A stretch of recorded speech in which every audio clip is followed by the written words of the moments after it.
this week, so I hadn't had too much time, but I put together lots of brilliant decks, and I put together, I think, you see my page, my screen now? Yeah, I do.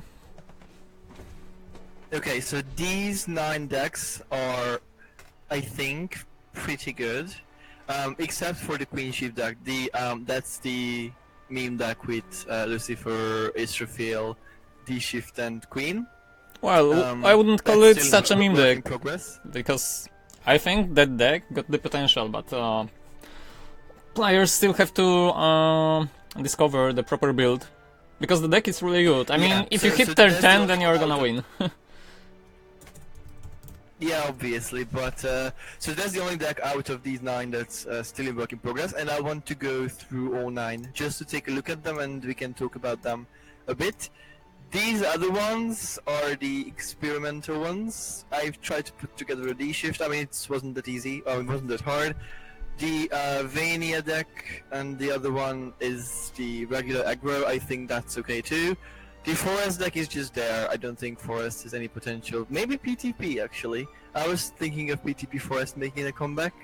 Of course, the Dark Allies deck is still here too, and I tried to make several Ginger decks. Jesus, I think I've made like 10 Ginger decks over the week.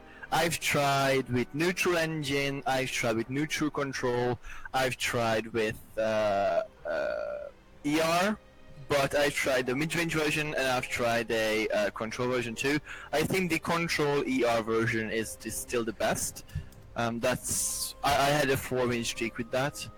And I was against Dragon, 2 Bloods, and 1 Haven. And the Haven was pretty unlucky. That was an Elana Aegis, and I banished her Elana twice with Petrification, and then I basically outdecked her.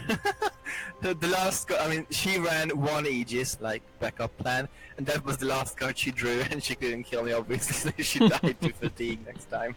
It was pretty fun, but yeah, obviously it's not. I mean, Haven is pretty bad, pretty good against Rain. And against Ginger especially, I mean, Themis is just like game over for me. Yeah, so yeah, we can talk about the experimental decks later on. I want to talk about the ones that I think are actually good. Since I've reached Masters, I'm not looking to grind very hard. I care about Grandmasters, but that can wait. What I care about is having a grasp of each craft. Mostly trying to have control versions, but I don't like control blood that much. And control sword, I do not have the cards for it. I mean, for all, I don't have hero. I don't have a few cards that are still missing, so I just put together a mid-range one. Mid-range-ish, kind of. Of course, the 3 Haven decks are all there. That's all set. And I was thinking of, I actually made a Nephthys Shadow deck, but I don't think Nap has any kind of business now. Yes, the meta may be slowed down, but it's not slow enough for Nap, I think. So I put together a Nectar deck, which should be interesting. I also put together a Storm ramp and a usual ramp with Lucifer in it, and a Vengeance deck with Blafgar and stuff. So if you don't mind, we can go through all these. I'll leave these 3 Haven decks for last because I think, I can show them to you, but I think you've seen all of them because these are my old decks. I just adjusted them. So basically, this is a Storm deck. I just changed Snow White to Reno. Basically, that's all I did.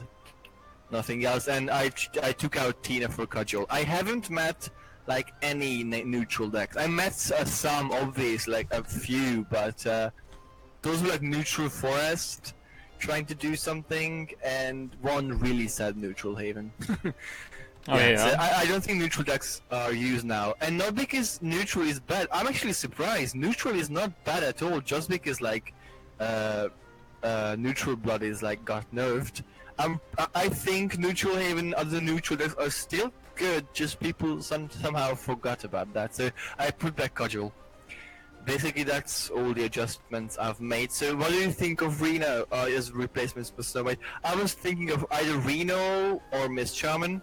So Reno is better for early, I think, and that's what this deck probably needs, and Shaman will be better later on, but I don't see myself having the room for Shaman to play out later on, because I have a really good curve. I have pretty good cards for each turn to play up until 6, and after that I can just pop amulets with Dogma and Garudas and Moon.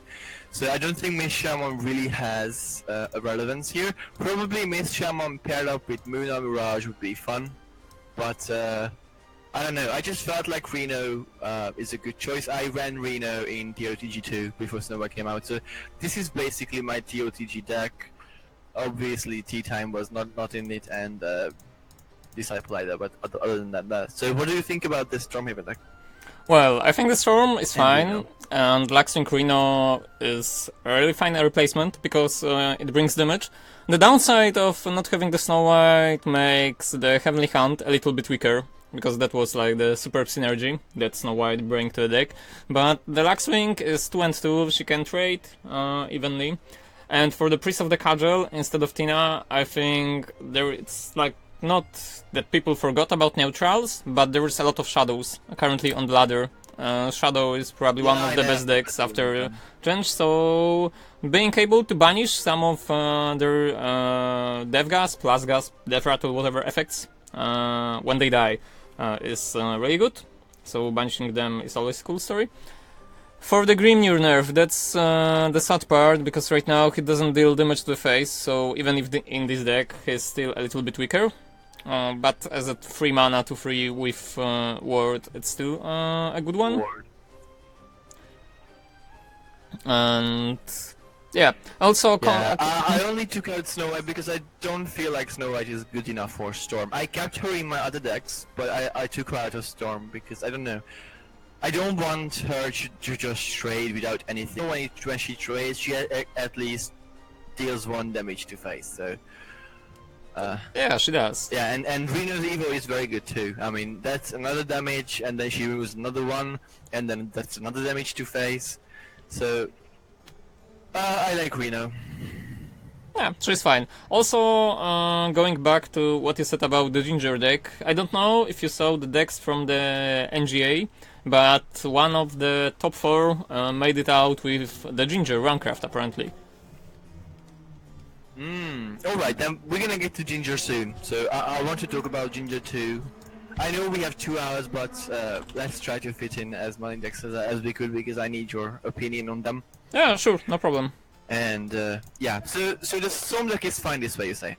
Yeah, I would say it's really fine, and well, you will have to tune it according to how the ladder shapes, because right now you can meet a lot of shadows, but there is also a lot of dimension shift, at least in my experience. Like, a lot of people switch to dimension shift, so dimension shift is really good, and you have to be faster than them.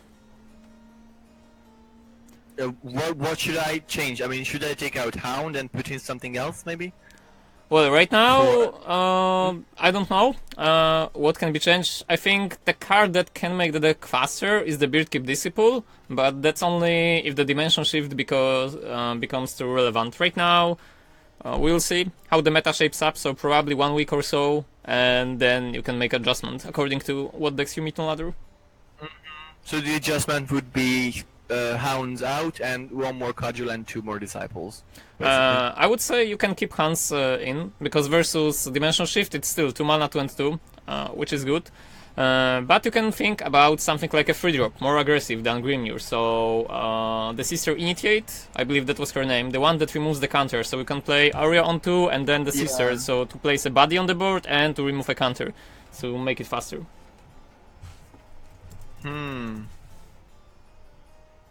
Interesting. Well, we'll see. Alright, so that's about Storm. Let's check Aegis. I haven't changed anything in Aegis besides changing Tina to Cudgel. That's all I did, actually. I kept Snow White in because she's still a good early play.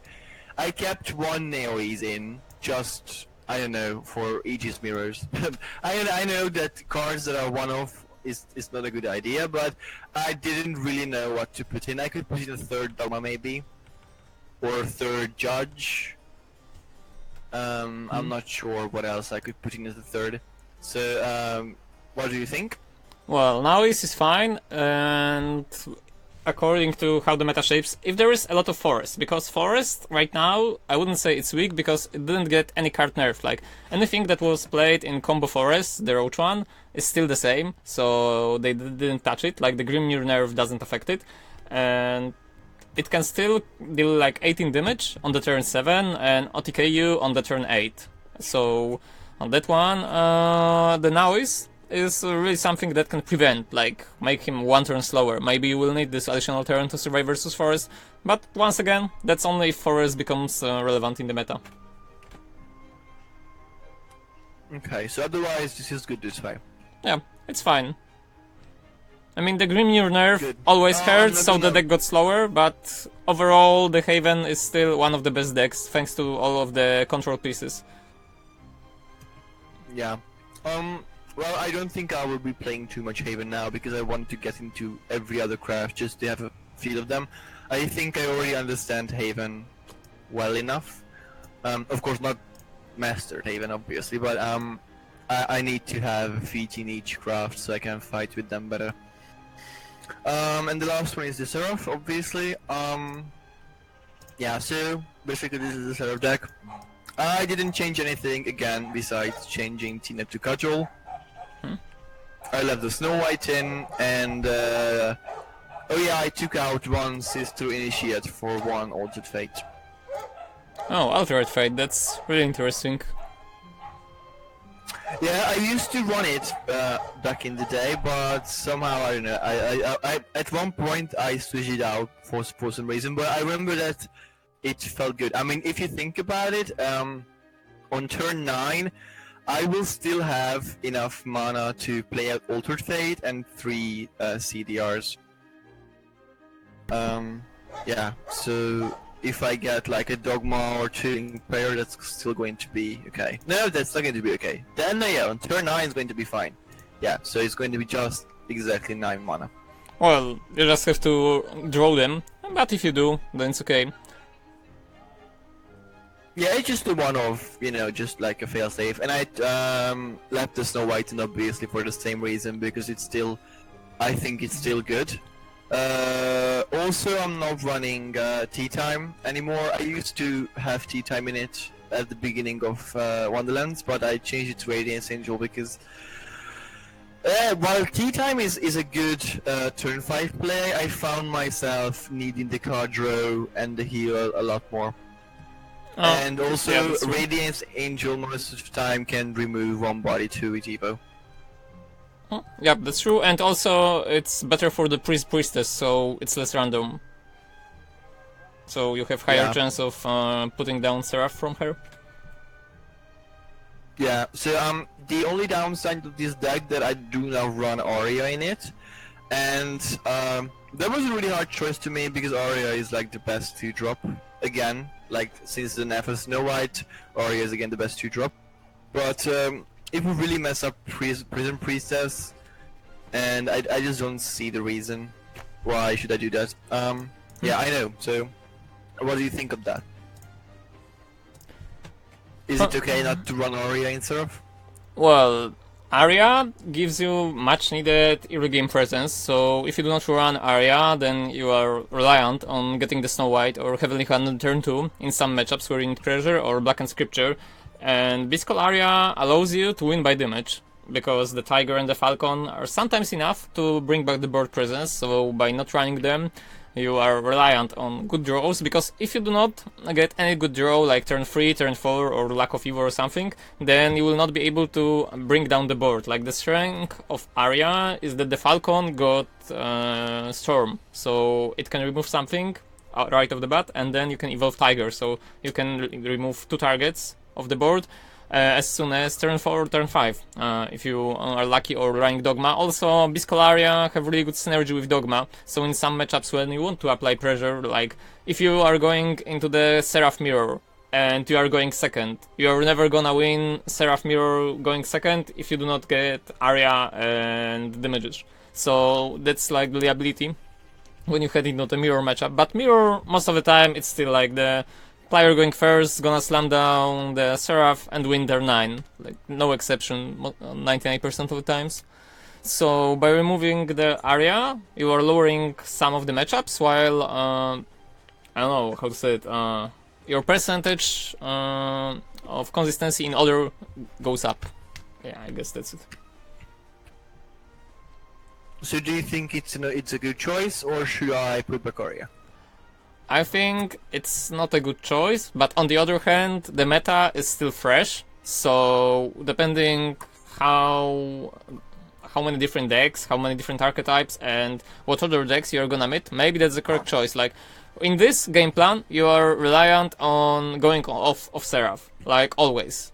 So you can also rethink adding areas and removing something like Grimnir, for example. Because if it's turn 10, you either should win by Seraph already, so playing a Seraph and winning, or you should play Themis Decree, because without the face damage, Grimnir feels kinda weak. I mean, sure, he's a turn 3 to 3, but if you have to choose between the Priestess or the Grimnir, you would rather take the Priestess. Like 3 HP in the back is not that high anymore. Yeah, makes sense. Yeah, probably later on I will switch out the Grenade for Warriors, we'll see. Okay, so that's about the Seraph deck. Thank you for your opinion. And let's move on to the Shadow deck. Okay. This is the deck I've made. I know that some people, I mean most of the people actually like to run the Lurching Corpse and the Necro Assassin, but I was thinking of this version with Cerberus and Phantom Howl. But if you say that it's probably better to have the Lurching Corpse Necro Assassin removal version, I would understand that too. So I just need an opinion on that. I think the Lurching Corpse Necro Assassin package is really powerful, and that's not only because you got your soul conversion, but also the Demon Eater. So not only Necro Assassin, but also it's a really good Demon Eater target. So you get to draw cards, you get to remove something, and it's for a real cheap price. It's gonna help you with a lot of bigger creatures. So yeah, I think it's good. And you have 3 copies of Tina. I think 3 right now, that's a lot. And it might be too much considering the rest of the deck. Like you can easily cut 1 copy of Tina, you can cut... So you would say that... So yeah, just continue please. Okay. What would you do without the deck? Yeah. So I would cut at least 1 Tina. Also, you can safely cut 1 Phantom Howl, because that's not an aggro version. You have only 3 1-drops, you do not have too much of the aggressive 2-drops. So Phantom Howls are great for finishers, but 3 of them is probably too much. And that's also because you have Death's Breath, you have Ectars. So you have a lot of things that eat your shadows away, and Phantom Howl might not be that useful. So you would take out 1 Phantom Howl and you would take out 1 Tina, and what would you put in? We can put out a Lurching Corpse into the deck. Okay, so 1 Tina, 1 Phantom Howl out, and 2 Lurching Corpse in. Yep, that's what we can do for starters. Also, can you show me how many Death's Breath you have in the deck? Because I see them included, but I don't see the copies. Okay, so 3 of them. I have 1 Dane and 1 Olivia. Okay. So Olivia is, I believe, something you just wanted to test, right? Like a tech card for the Curve Topper, or... What? Is Olivia like your tech card, so you want to try her out, or... I don't know, because... Yeah, okay. I just like to put her into like mid-range decks. To top it off. Okay. I like to top mid-range decks off with Olivia. Okay, sounds It's fine. just like... yeah, so I just put her in, I put in 1 Thane. But I really like the Odai, the Black Swan too. She's a really good card. Yeah. And yeah, Cerberus is fine too. I actually wasn't sure about running Phantom Howl at all, but I was thinking that if I run Cerberus, then I should run Phantom Howl too, probably. Yeah, 2 copies is fine, 1 copy might not be enough. Also because it's a more mid-range version, then the Phantom Howl will be rather finisher, sometimes removal. So the game with this deck will probably go on how good you draw into the early game and how often you are able to get into the Ektar on the turn 7, because it's gonna be really powerful in this kind of one. And I put in 1 Earth. Yeah, Earth is really good. Yeah, I will actually put in 2 Earth and 1 Tina, but then I don't have an Evo turn on 4. So that's the problem with Shadow, that they don't have a card like Cudgel. or what's the name of the Little Red Riding Hood in Swordcraft? Maisie, yeah. Yeah, Maisie. So, like or Levi for Rune. Yeah, so I don't think Shadow has a card like that's a good Evo swing. That's why I'm having to use Tina, but I was thinking of replacing Tina with Necro Assassin, but that relies on having a Lurching Corpse out early on, and that might be a bit unreliant. Yeah, either a Lurching Corpse or Attendant at Night. He's also a good target for Necro Assassin. All on turn 8, something like Phantom Hole and Necro Assassin, but that's not so often. So you would keep Tina and Erd, and so you would keep the deck this way.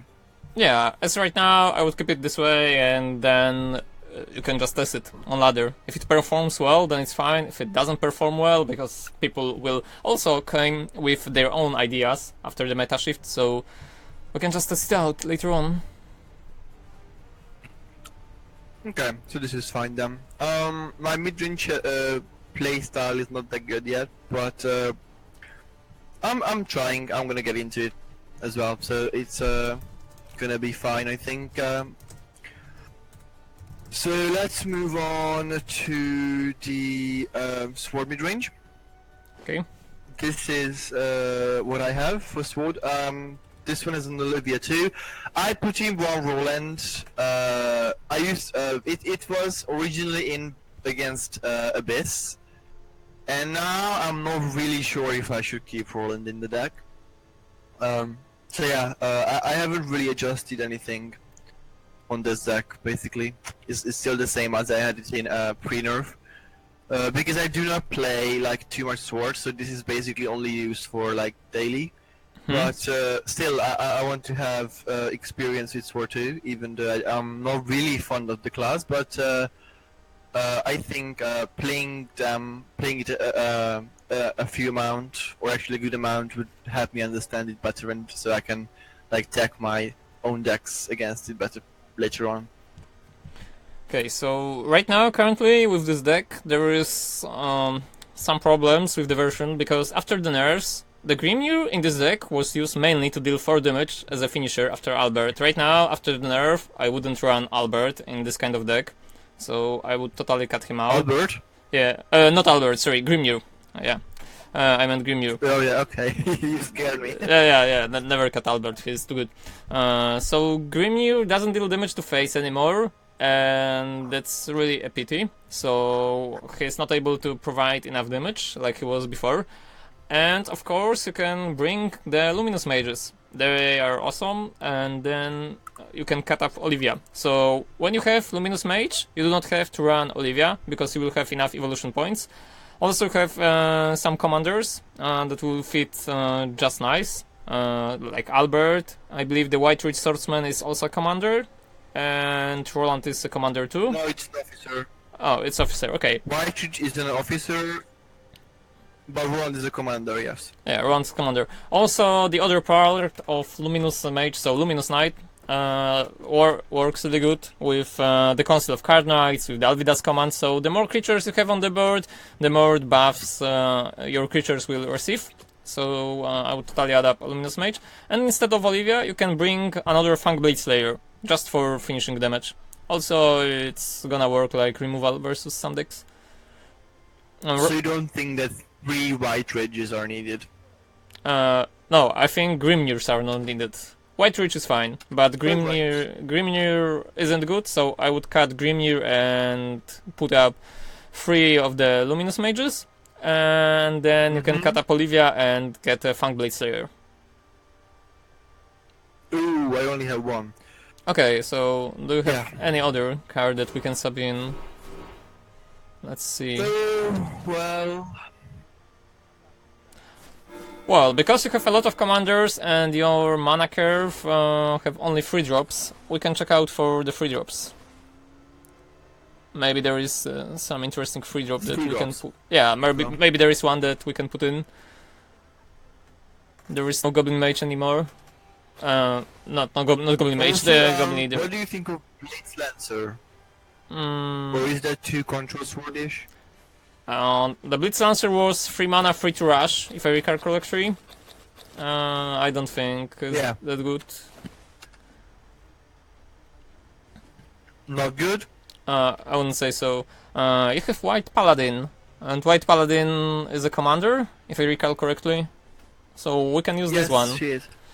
Because she's gonna also help versus aggro, she's gonna bring some dudes, so she will also synergize with the Luminous Knight, and she will fit the commander theme.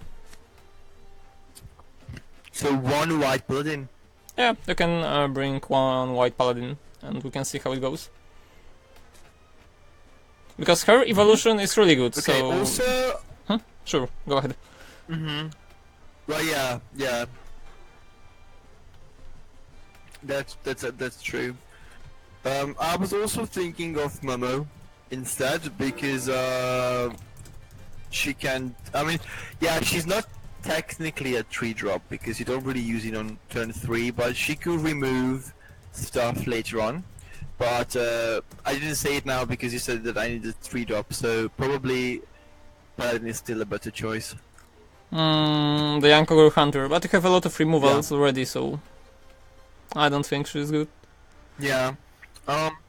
Yeah, so I think it's fine. Also, Simone, I've shown this deck to somebody who plays Sword more, and they said that Simone should be cut. Yeah. So what do you think of Simone? I mean, a 2-drop. I know that she has 9 hands, but yeah, the problem with Simone and all in all with Rabbiter Attendant is that you require some neutral cards. There is not a lot of neutral cards that you can draw. I mean, you have your Maisie, the Raiding Hood, you have Lerial, but it's like you have also Tinas, but there is not enough neutral cards to probably get value with the Rabbiter early on. So if you want to play on curves, Lerial turn 2, then you have to play Rabbit, but the Simone is not neutral. So I think the card is fine.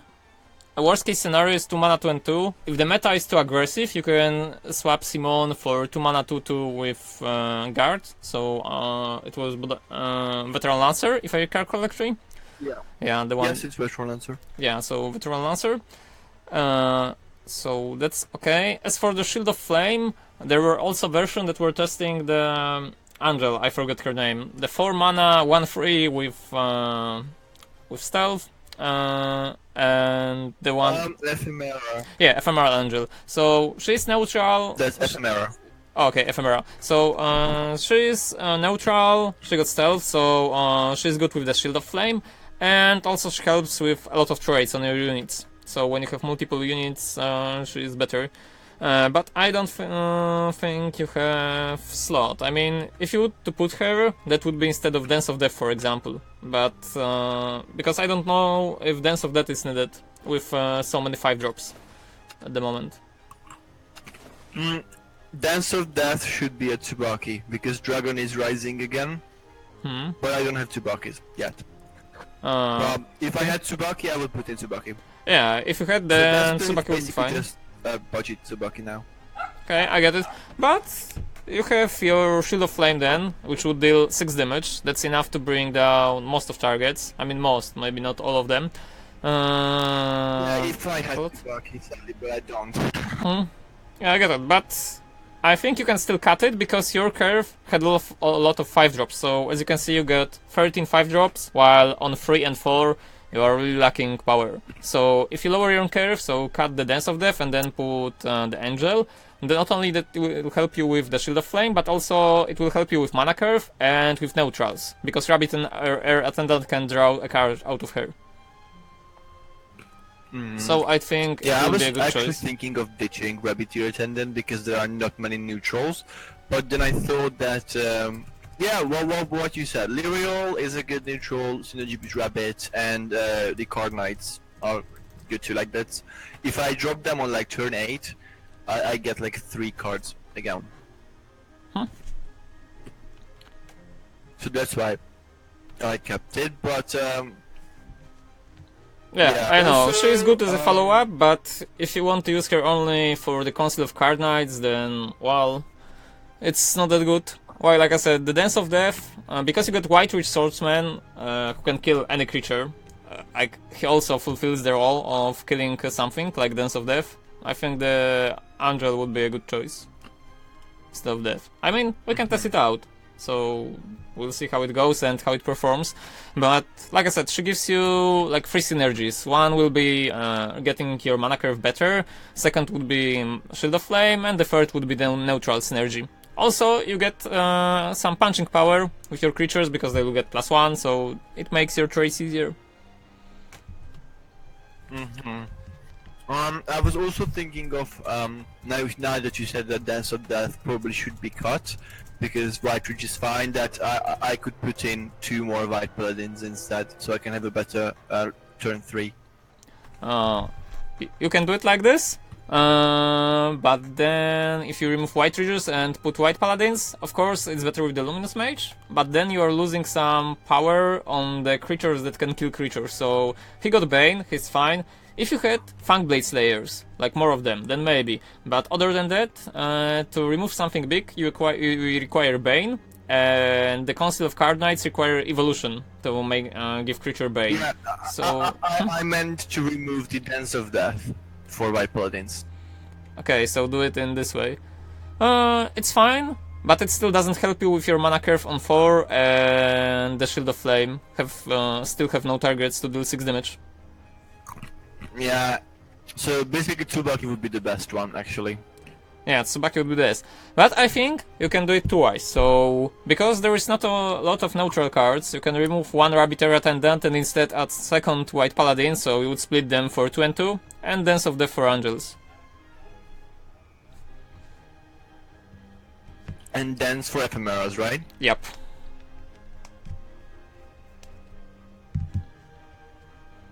Okay, but in the future, if I get Tsubaki, I should switch out Ephemera for 2 Tsubakis, right? Yeah, maybe Ephemera, maybe something else, because we don't know yet how the meta is gonna be, so we don't know what kind of cards you will need.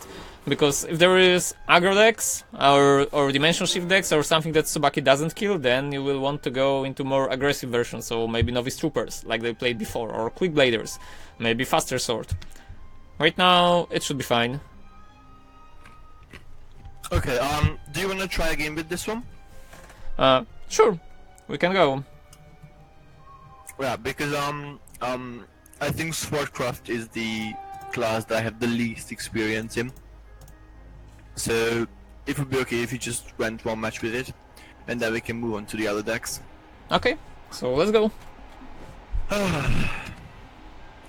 Yeah, so tell me about the Ginger deck. Okay, in the meantime, I will send you a link to the deck and you can check it out. So, once again, I have no idea if it's good or not because it was in NA. It wasn't a Japanese tournament after all, so the number of NA players is limited and goes for the good players, etc. But he made top 4, so top 4 nonetheless is something that he can be proud of. And he made it with the Ginger, Neutral Blood and Trump Dragon. And because this tournament had a ban phase, I suspect the Blood was banned like 98% of the time, so he had to win with Ginger deck, and he did. And was it a control Ginger, or with ER, or a neutral Ginger with... I sent you a link on Discord, you can check it out. It was something like control-ish version with Abomination Awakened, with Zeus, Prince of Darkness, Bahamut, like all sort of weird stuff. He put everything all together. Okay, so in the mulligan I got Simon, Roland and Card Knights, and I will only keep the Simon, obviously. That's pretty easy. Yep, Is fighting and despair fair, all you know? So Simon is the only card you would keep, like I said. Roland is too expensive, Sam goes for a Conceal. With Sword, you are basically on curve deck, so you want to keep the perfect mana curve every time. I got Maisie and Albert and the Rabbit, so I have 2 and 3 covered. I wish the Simon would be a Lyrial now, but she's not. Yeah, it's not the case. And I drew an Ariad, so yeah, I'll just put out Simon. It's better to put Maisie, because you only got 2 evolution points. Yeah, you only got 2 evolution points, and you can play Simon on the turn 6 on curve. So,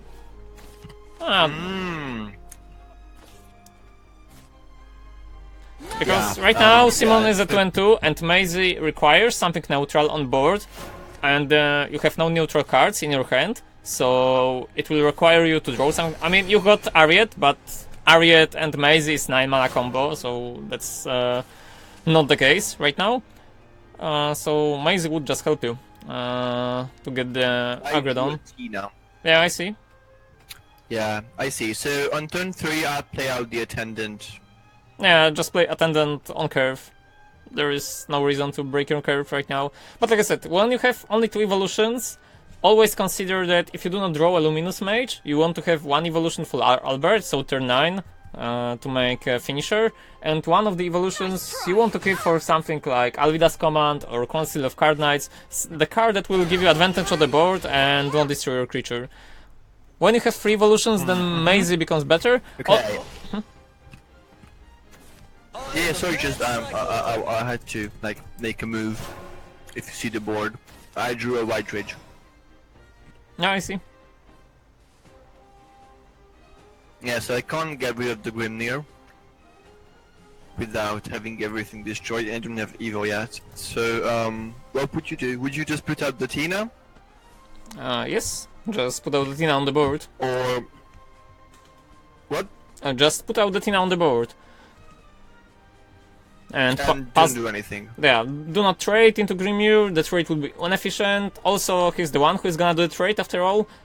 So if he got Priest of the Cudgel, then nothing is gonna change. If he doesn't have Priest of the Cudgel, then it's fine. If he got his own Tina, then you are also in a bad spot. But there is not much you can do at the moment, and also you got your White Witch if you want to evolve something on turn 5.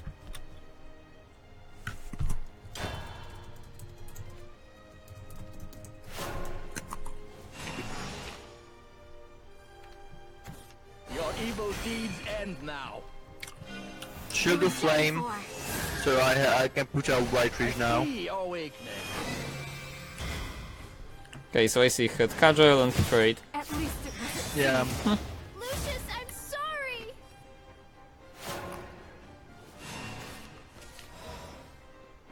So now the only option I have is basically White Ridge. Yeah, that's the only one. So you have to play White Ridge, evolve, kill the Grimnir.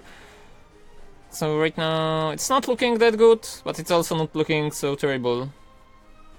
You have to draw something neutral, so you can use Maisie. Also didn't draw any of the token makers, so no Conceal the Card Knights. Like Conceal right now would be really good. It will allow you to trade Grimnir with the haste one and evolve the other one, kill the Priest of the Cudgel. Same goes for Alvida's Command, you didn't draw any. White Ridge Sword. You're done for. Didn't you say to evolve the White Ridge and trade the Grimnir? Sorry? You said to evolve the White Ridge and trade the Grimnir. Yes.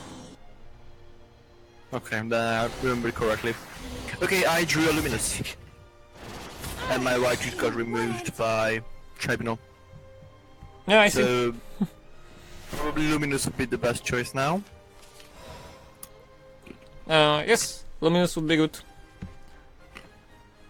And which one to evolve, the Mage or the Knight?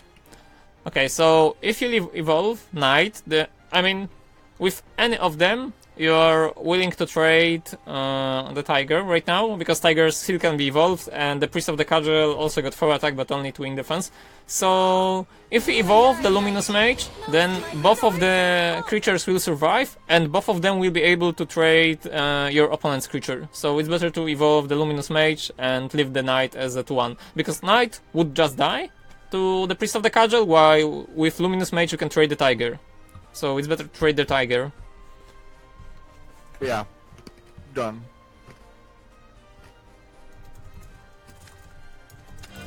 It won't be long now. Judge. Turn the power of light. Oh, it's gotta be Aegis.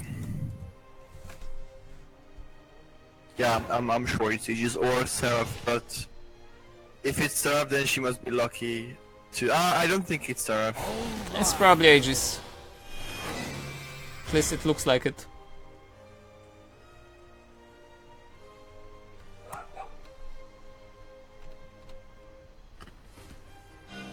The real battle. Okay, I drew a rabbit ear attendant. Penitent sinner. So, and my board got I traded. won't lose again. Okay, so this doesn't look good at all. No, yeah.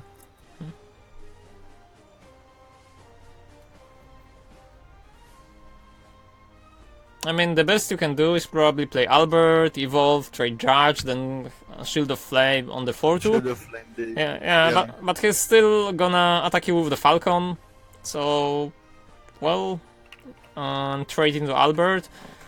And because you have only 8 life, it's gonna be really troublesome. Yeah, I have no other choice. Yeah, I don't think there is another option.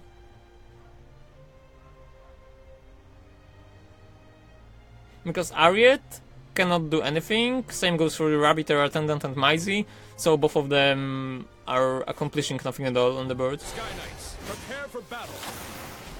But well, that's how the matchup with the Haven goes. If he got Priest of the Cudgel and is able to 2-for-1 you on the turn 4, then Sword have really hard time in coming back to the game. What in the... Also, you had no Roland. If you had Roland on turn 7, so let's say right now, she would really help you.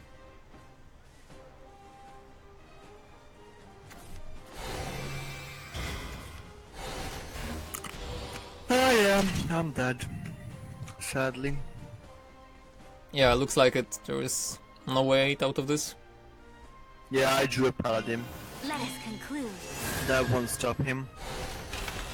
So I can just surrender, You most wouldn't. likely.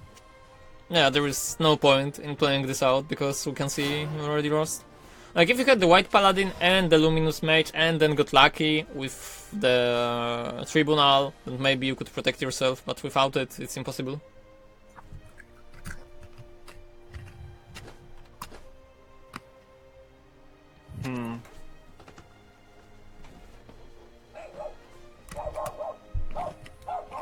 Yeah, okay, let's do one more, and then we're gonna move to the other deck. Okay. Okay? Yeah, sure.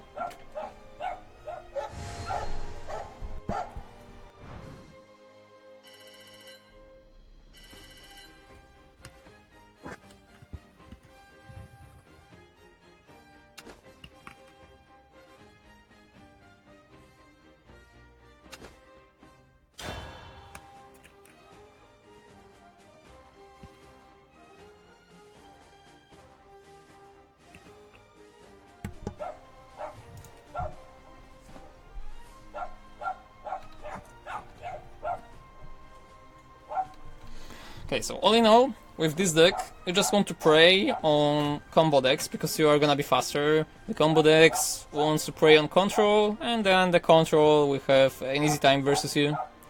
So that's like the 3 cycle. So you should be able. Again. Yeah. So, White Paladin, Gino, or Yane, or how the hell you say that, Yeah, I know the creature. and Alvida. So I think I will just Fighting is fair, all you keep know. White Paladin and toss out the rest. Well, so once Or- again, you are going versus Coven, so you should throw everything and try to find a 2-drop. You want to find a 2-drop into 3-drop into 4 in a perfect world, but if you have no 2-drop, then you are not applying pressure from the earliest moments, and that's what you need to do. You got 9 2-drops, if I recall correctly, so L'Oreal, Simon, and Ray Riding Hood, so that's a lot. Yeah. So you should be able to find at least one. I found Maisie and Simone and Alvida. Okay? And since I'm going first, I'm gonna play out the Maisie now. Yeah. And listen to you. And drew a Fangblade Slayer.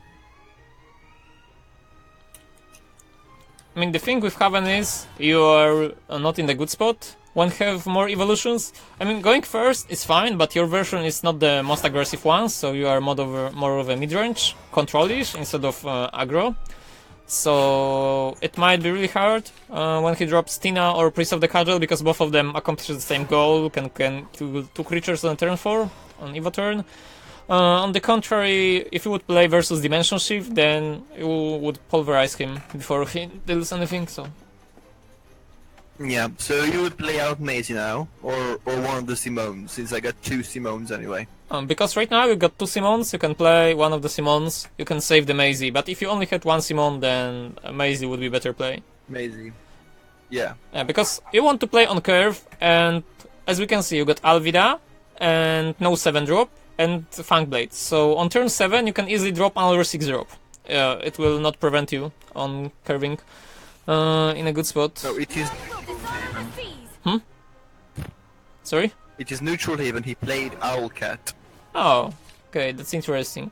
Or maybe that's Owlcat just, I don't know, for trades? Not... Jesus. So I drew Lyrial, and I would play out the Lyrial now. Okay. You can play the L'Oreal, but then you have to trade with the Owlcat.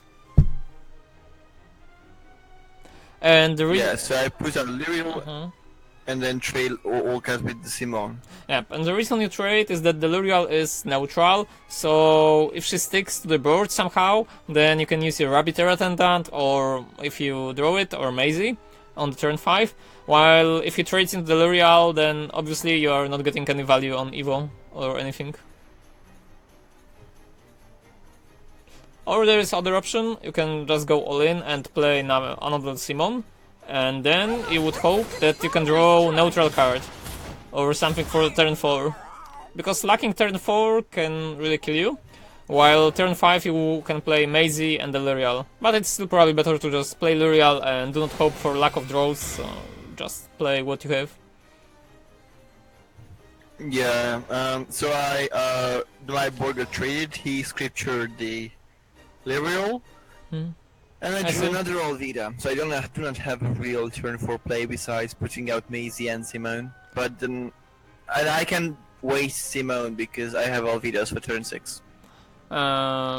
It's better right now to play Simone, like I said, because you got 2 Alvidas, and do not play both of them, like don't play both Simone and Maisie, because then Priest of the Cudgel will make a really easy trade, while if you put only one of your creatures, then on the next turn maybe you will draw something neutral, maybe you will draw something for 5, like Albert, or a Luminous Mage, and will be able to trade efficiently. Just don't give him good trades. So only one of them. Yeah.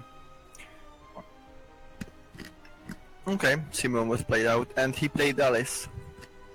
Okay, sounds really neutral to me. Yeah. What a disgrace. He voted and killed the Simone. I drew so I can just trade the Alice now.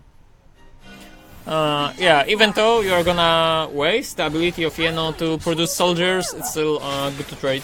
At least it was at sea.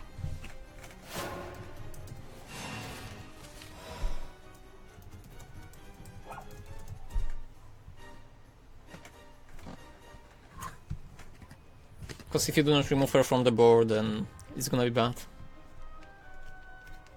Okay, he put Kaiser buff, of course by Alice, and he put down the carrot too. So I can play all leaders.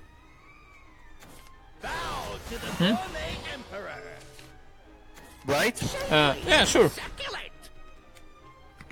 And do I trade or do I go face? Okay, so right now there is no reason for you to not trade. So you play Alvidas and you evolve the pirate, the one, the pirate. So you trade with the Kaiser, but with the 3-2 you just go face. So you leave the trade of Carrot for him, because he's still gonna trade with you, nonetheless. He will get his Carrot back into his hand, so just kill his Kaiser, and with the other one deal 3 damage to his face. Yeah.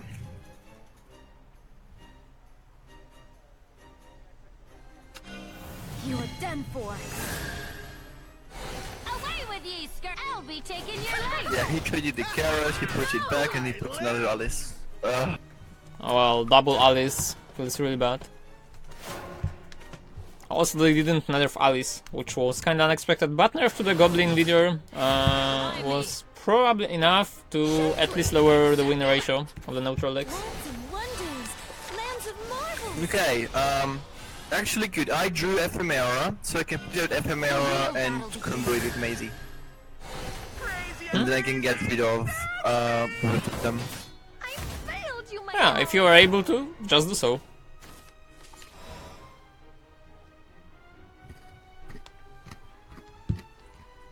And then the Ephemera will help you with the Fangblade Slayer, with the Alvidas, like all of your future turns.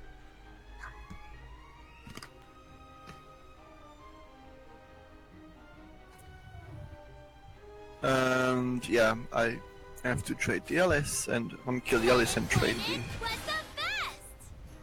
There are no wolves, are there? You can kill either of them, because she will get +1 attack anyway. Yeah, and I'll die anyway. So Yeah, so there is no difference at all. It won't be long now. he put back the carrot again. Well, it's -2 mana, so that's good. Unica and Feria. Ugh. I feel like playing against neutral blood again. Yeah, that's the same set of cards. And if he's able to put more aggro into his board than you, then it's not gonna end up good. I am a flower. I Okay, I drew an attendant, so I'm not sure what to do. like a bird. I could just play Fangblade and kill the Unica. Or Sure. I can play out attendant and let's see what I draw. It's better to play Fangblade right now, because next turn you are able to put both Alvidas and Attendant. So you just use your mana efficiently if you play Fangblade Slayer right now. And kill the Unica. Yeah, kill the Unica. And do not attack with the Ephemera. Just let her be. Attack for face? No. Do not attack with her. Just let her stay in the shadows. Yeah, of course. I thought it attack with the Ephemera. Of course not, because I'm keeping her for the attendant next turn. You can get this Chew one. on this. No. Hey, that hurt. He damaged. Okay. So it was such a desperate play if he did tennis. And he put back the carrot again. I got Yano, so I could activate Yano's Wouldn't. last word and put out the White Paladin. Unbeat. I would do that instead of Alvida and Rabbit. Or Alvida and White Paladin. Well, Alvida and White Paladin would be a good one, but let's see, with Yeno, you can also play Yeno for 6 attack, but then you will waste your ability, so Alvidas and White Paladin is fine. What ability? The Yeno, the... What would I waste with you? Because then if he plays something that banishes it, like Blackened Scripture, then you will not get your soldiers. Oh, Because Yeno will not die. Yeah, okay, so Alvi doesn't White Paladin. Yeah. And then just go for phrase, bring him down to 10. If you will, and you save the Rabbiter Attendant, the reason it's White Paladin, not Rabbiter, because you can still get Council of Card Knights. So Council of Card Knights plus Rabbiter would fetch you a lot of cards. That would help. You're safe with me, Judgment Falls. He played Kaiser, so he doesn't have another Temis, thank God.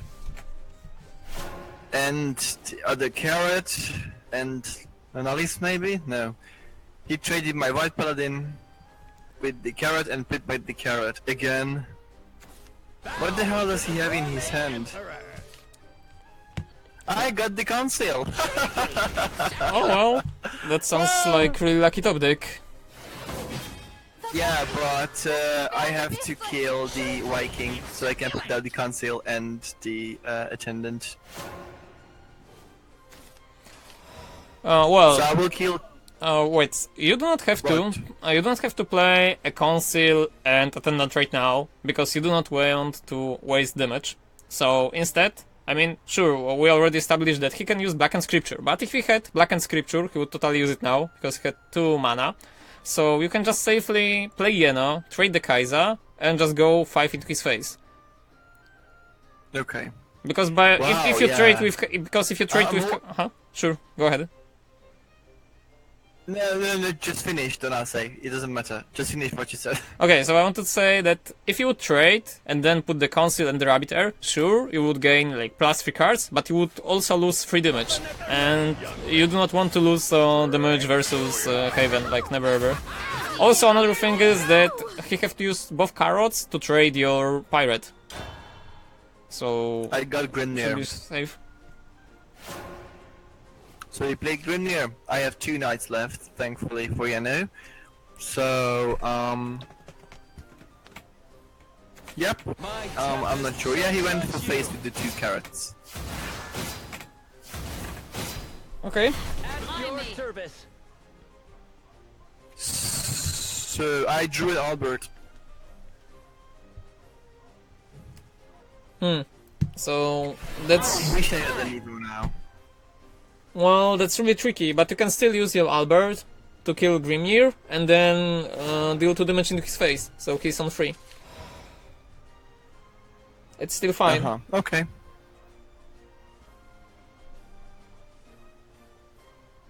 Because if you play Council and Rabbit, there is a slight chance that you will get your Shield of Flame, but if you do not get the Shield of Flame, then you're gonna be in real trouble. While if you drop Albert, he's still gonna be 3-5 on the board, so he needs to kill him with something else than Carrot, because Carrots are not enough to kill him after all, and because he will be on 3 life, he's prone to death by... I don't know, if soldiers survive, then he's gonna die by soldiers.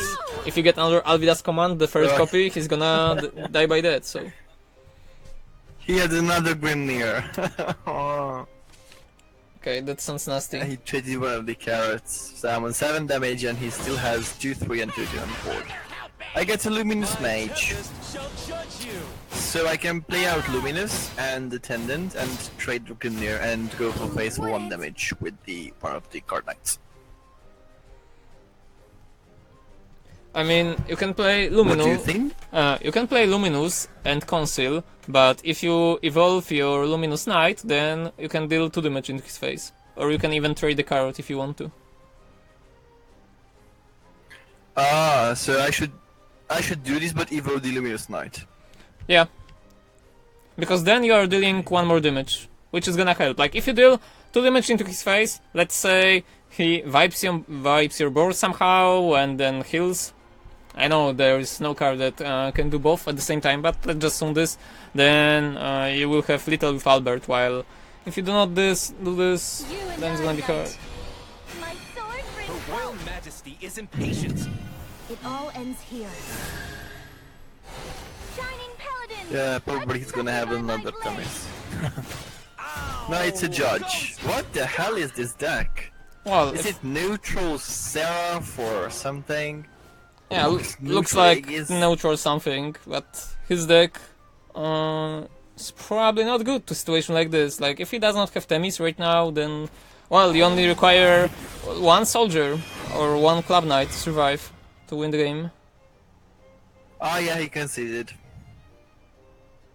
Okay, sounds good.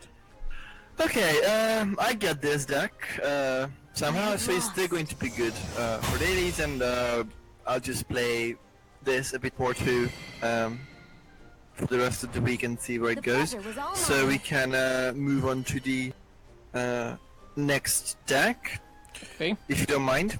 yeah, sure. Okay, so I want to take a look at the Dragon decks. Both of them.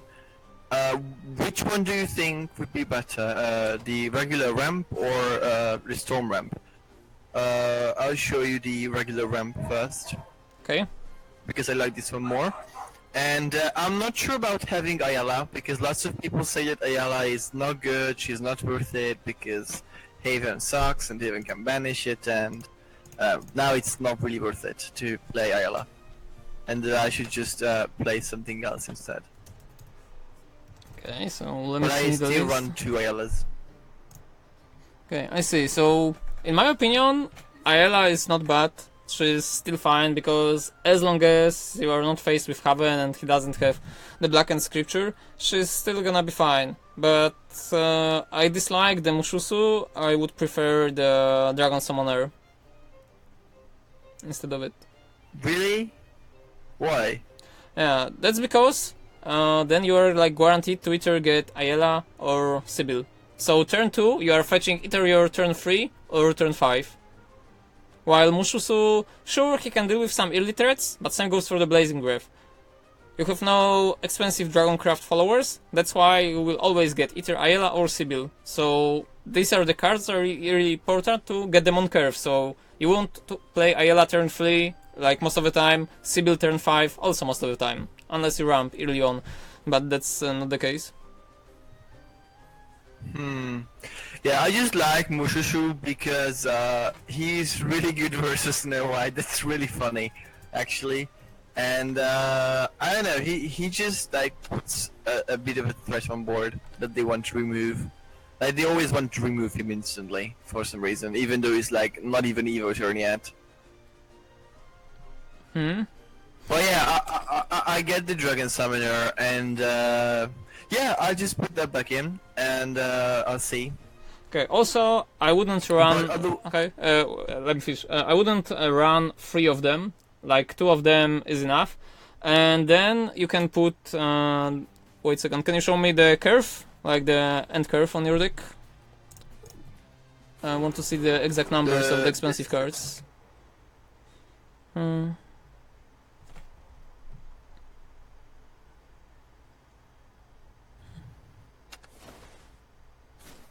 Do you see? Okay, wait a second. Okay, I see now. So you have Polyphonic Roar, that's good. Zeus is fine. I think you can put out also like another target for the summoner, because you only have 1 Conflargate and you want to clear the board somehow. You also have some ramp, so Lucifers are fine, Israfil is fine. You can play 1 Rough Drake or Uroboros. Like one of these will be fine. Because both of them will serve the same purpose. Yeah, so 1 Uroboros. Yeah, I have 1 Uroboros, but I can put in a second Conflag too if you want, if you think it's good. Uroboros is fine because it's like another target that will make the Dragon Summoner better. And also for 8 mana, sure, he doesn't heal you, but you have a lot of healing in Lucifer and Israfils already, and Sibyls, so the healing factor is back in the deck. While Uroboros is still gonna be persistent, and it's still one of the better cards in the Dragon Mirror, so you will just play Uroboros and your opponent either is gonna kill it, or will be threatened with lethal. Yeah, alright, I put you in 1 Aurora. And so the other one, the high cost cards are fine, like the 1 Olivia, 2 Israfil. I only run 1 Poly, because I don't want to run 2. I don't even have to, so... maybe I do have to, I'm not sure. You mean Poly? Yeah, no, I only have 1. Yeah, 1 is fine. You don't need to run multiple copies of them, because after all they cost 9 mana, and 1 is enough most of the time. Turn, yeah. Yeah, okay, so the rest of the deck is fine then, you say? Yeah. It looks okay. Yeah, so this Ram deck is the one I like a lot. So I think I'm really into the wallet package, like with Sahakiel, Israfil, and stuff. So I want to play them a lot. That's why I want to have Wallet Rune, and I would actually try to have Wallet Haven, but that's kind of pointless because they have Aegis, and like that's just too good. And I don't think that any kind of Wallet Haven is viable in any kind of environment. Yeah, right. Yeah, so this is the Ram deck, and I'm playing this the most right now. Yeah, I like it a lot. So I think, well, I will of course sign up for next week for coaching. So you don't need to like make time for me like out of schedule. I'm really grateful that you made time, even though I didn't sign up and like it's not official. No, it's fine. But yeah, you're really cool that you made this happen. So yes, I sign up, and then we will most likely play the Ram Dragon deck. a lot because I want to get better with that. Okay. And I'm not gonna play Haven too much now. I put Haven to rest because I reached the. I always have like 700 wins with Haven, so I'm fine. Sure. Yeah. So let's check the other the ramp deck, the ramp storm deck. This one has Mushushu in it too. But I can switch it out to Dragon Summoner if you say it's better. But yeah, let's just check out the deck. See, I just need to see it. yeah, at the end there's yeah, I'll show you the end when you check the beginning. Okay.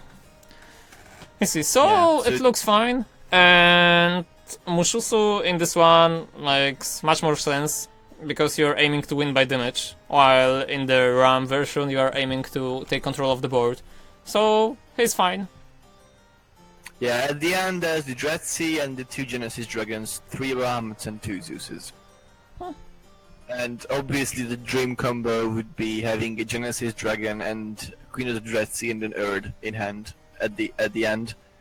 So it can have like 14 damage out of hand basically. To be honest, the combo with Genesis Dragon and neutral card, it's better with Ariet, Ariet the Soothing Harpist, and you can consider if you have her, but I remember you had her. I do. Ariet is better because Ariet allows evolved creature to attack once more without losing their evo stats. Also, Ariet affects every creature, so if you already have something on board, then the Ariet will give it an extra attack, while the Earth will not. It will only give extra attack to Fortress. Yeah. But because your version Yeah, but I cannot Fortress... combo. Yeah, I know. So basically, my problem with I thought of Ariet too, but the problem that without the Dread Queen or Ursula or how we want to call her, I cannot combo Ariet with anything unless it's already on the board, so it's not out of hand. While with like Erd, I can still combo Forte with Erd on turn 10 for at least 10 damage. Yeah, I mean, Earth is fine, but you can consider taking out one Grimnir and putting an Ariet. Because Grimnir without their... So you would keep...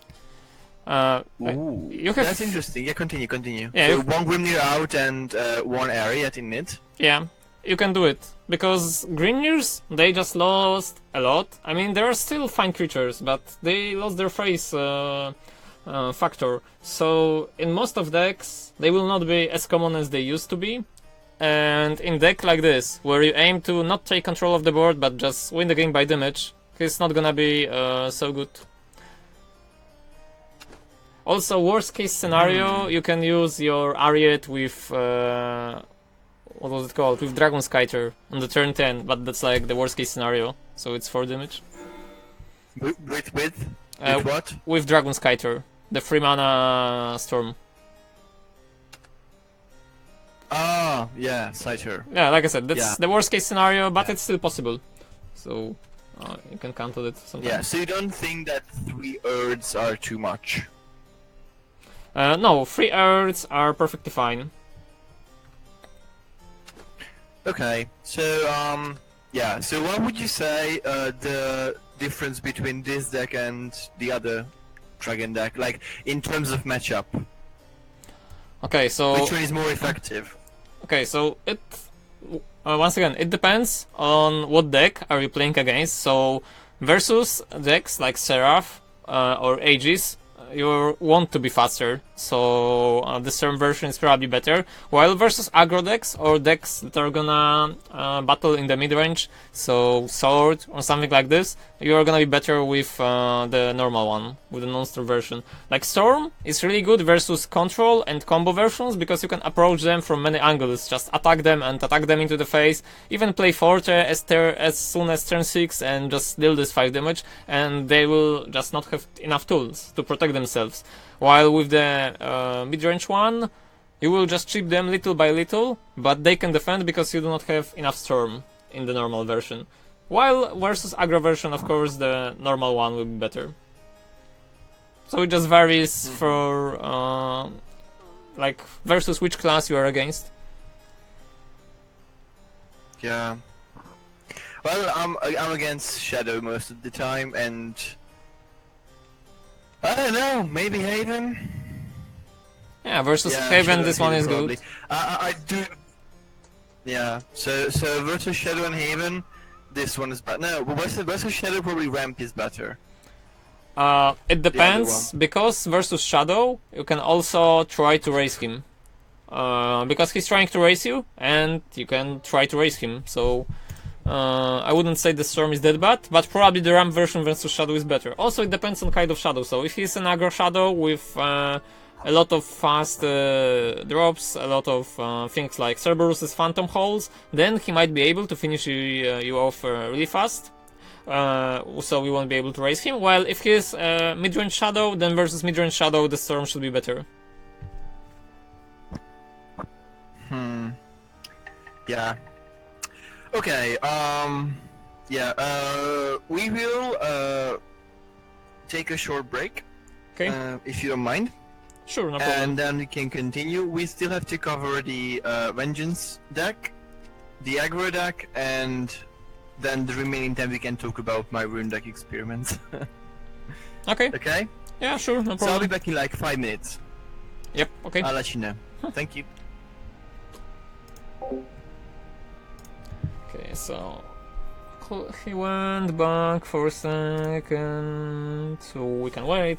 So if anyone on chat have any question, then feel free to do so. Be it chat on Facebook or be it chat on Twitch, doesn't matter. If you have anything that you want to ask about the game or how to get into the game, if you're on Twitch, then you can check the guide. If you are not on Twitch but on Facebook, then you have to manually check my Facebook for a post with Shadowverse and then find the guide. So that would be the thing to do. Also, like it's mentioned on the stream, it's so hot and you cannot stream shitless on Twitch because they are gonna ban you. I mean, it's not also something that you would want to see, but yet again, it's just too hot. Summer in Poland is terrible right now, at least in my place. I live near central Poland. Przestań mówić po londyńsku. No teraz mogę odpowiedzieć, bo tam nie słyszy, ale no, co mówić po londyńsku? No, taki coaching, jak się nagrywa. Więc co mam ci więcej powiedzieć, Grzechu?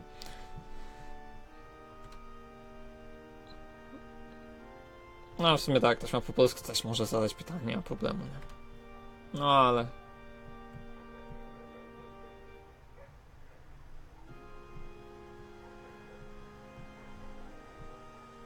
Okay, anyway, break is a break. So we are just... if you just arrived, then we are just doing some coverage of some decks. Then after we finish, I'm gonna do the same stuff with the other person, so we'll go through any blocks or mindset, everything that might be relevant. Frapsa robota? Czy no robota? No tam jest taki projekt właśnie, ten Bagum University, coaching i można się było zapisać jako coacha. Jako studenci były propozycje, czy niektórzy nie chcą być coachami. Dostałem taką propozycję, no to jestem, tak, to jestem tam i mam lekcje z tymi typami kilka razy w tygodniu. Więc tak się to pojawia. No i wiadomo, no z Polaków to praktycznie nikt nie gra. Czy mało osób gra. Jakby grali, to było spoko, ale nie ma za bardzo konkurencji. Jasne jest, kilku masterów, kilka osób co wbija mastery, ale mastera wbić to jest po prostu nic. No, więc łatwo jest, tylko wystarczy grać, no a potem się robi ciężej. Płacąc się to już inna kwestia, nie? No coaching najczęściej to jest płatny i to są stawki godzinowe, więc teoretycznie jak mam to robić po polsku, to jest taniej. No dla Polaków wiadomo, zniżka i Polak 2, tak, i małpy skaczące po ekranie, ale... Bo działają, tak? Działają małpy Polaków, wszystkie pojawiają się gdzieś tam, no... Ale standardowa taka stawka coaching to masz plus minus $10 za godzinę. To zależy też od kursów i od innych rzeczy. I od tego, jaka jest frekwencja lekcji. Więc z tym nie ma problemu. Okay, anyway, I was just explaining some stuff. So, If you want to get code, just sign up for the Begum University project on the Discord, and then you're free to apply as a student or a coach if you feel confident enough that you can teach other people, other players. Cam rules lekko popularne. Znaczy, no może tak, bo to są osoby, które nie potrafią grać w gry, ale kręcą jak grają w gry i jak są popularne, to wystarcza. Znaczy nie potrafią, dobra, może nie powinienem mówić nie potrafią, tylko nie grają na wysokim poziomie, ale po prostu grają, o tak, to może to zabrzmi lepiej. No więc jak ktoś po prostu sobie gra, nagrywa, to pokazuje to ludziom i wtedy każdy ci, co chce sobie zagrać, zobacz sobie, jest taka gierka, to sobie w nią zagram i się fajnie gra na przykład, to zobaczy, że jest, pobierze sobie na telefon albo odpali na kompie, już Shadowverse jest na telefonach, to jest bardzo fajna i przyjemna sprawa i rzeczywiście to pomaga w popularności tej gry. Grają dobrze, nie pod topkę, znaczy, nie wiem, Kamruza kojarzę jedynie z tego, że w żadną grę karcianą nie słyszałem, że miał jakikolwiek sukces, jedynie z tego, że kiedyś był na turnieju, na którym byłem. I pierwszy raz się dowiedziałem, co to jest za człowiek. Tak, to nie mam pojęcia, tak. Nie znam, nie oceniam, ale to nie wiem, no nie ma żadnych sukcesów, tak? W tych karciankach, no to o czym tu mówimy? Więc to grać dobrze, granie dobrze to nie wiem, to jest poziom na przykład jak ktoś gra dobrze, a i tak nie grają dobrze, to jest minimum master, bo i tak ludzie w masterze nie potrafią grać dużo osób. Ale w Shadowverse, żeby powiedzieć, że się gra dobrze, to jest minimum master. Hearthstone, ludzie grają dobrze jak są w topce legendy, a i tak w tej topce legendy to jest słabo. I to nie jest topka ani turniejowa, ani żadna. No i żeby grać dobrze, to wyniki turniejowe także się przydają, więc jak ktoś nie gra w turniejach, tak naprawdę no, ladder to jest w wielu grach bezmyślny grind. Podczas turnieje są tym sprawdzianem prawdziwą umiejętności tego, co się odbywa. Trzeba się tam, no tak jak mówię, no to właśnie są osoby, które chcą grać w grę, bo podoba im się gra, podobają im się, nie wiem, różne talie, kombinacje i gram sobie, bo jest fajnie i to jest dla mnie całkiem zrozumiałe. Nie każdy musi dążyć do tego, żeby grać, żeby wygrywać na siłę, budować najlepsze deki, żeby wygrywać każdy mecz i być wszędzie. Po prostu są różne, tak? Ale nie można tego nazywać graniem dobrze, tylko to jest granie dla grania. Granie dla zabawy, czyli do czego są stworzone gry. Natomiast żeby grać dobrze, no to jest już to play to win, inne mentality. Książki, nie książki, inne szmery, bajery. Odpowiedni mindset także się przydaje. Tego. Więc w pewnym momencie trzeba porzucić po prostu myślenie, że trzeba grać i mieć z tego przyjemność. W pewnym momencie już się porzuca przyjemność, się gra tylko dla samego tego aspektu grania. Czekanie, aż wróci teraz, tak.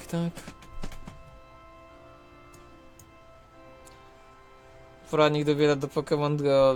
Nie wiem, co to może być. Back. Thank you for waiting. Okay. Yeah, so let's check out the aggro deck first. And this is it. If you can see. Yeah, It's I'll pretty be able to straightforward. see it in a second. Still waiting for it to load.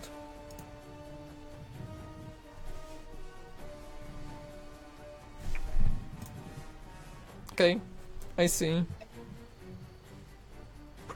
Yeah, so it's pretty straightforward. It's basically the same as my TOTG deck, just it has Karabos in it and the Discreetable Demon.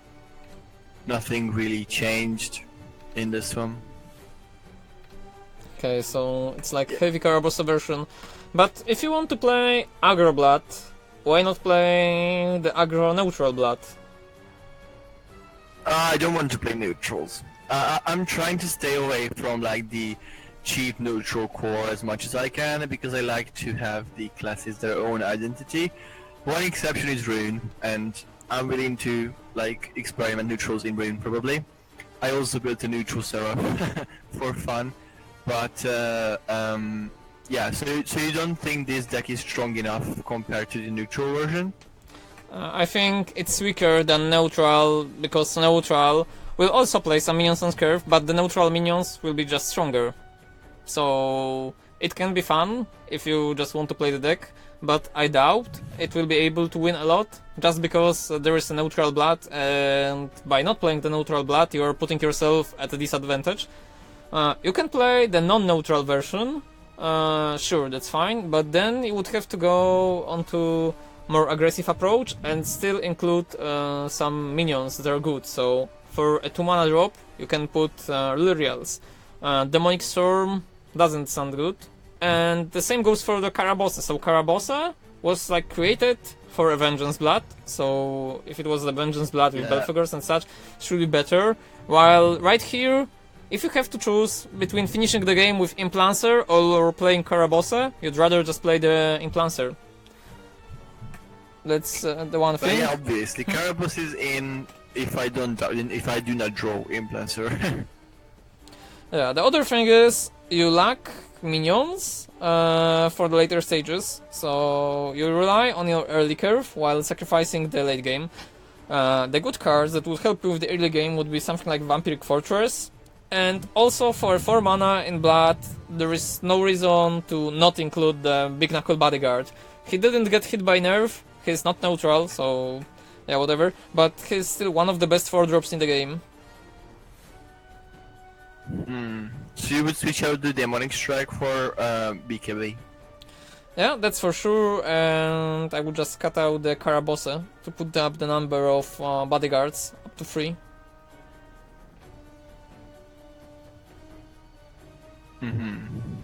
Because his... Yeah, but I still have one stuff left, so maybe one more Demonic Storm then. How do you get one more? I see only 2 Carabossas and 1 Demonic Storm. So if you remove 3 and you add 3 Big Knuckle Bodyguards?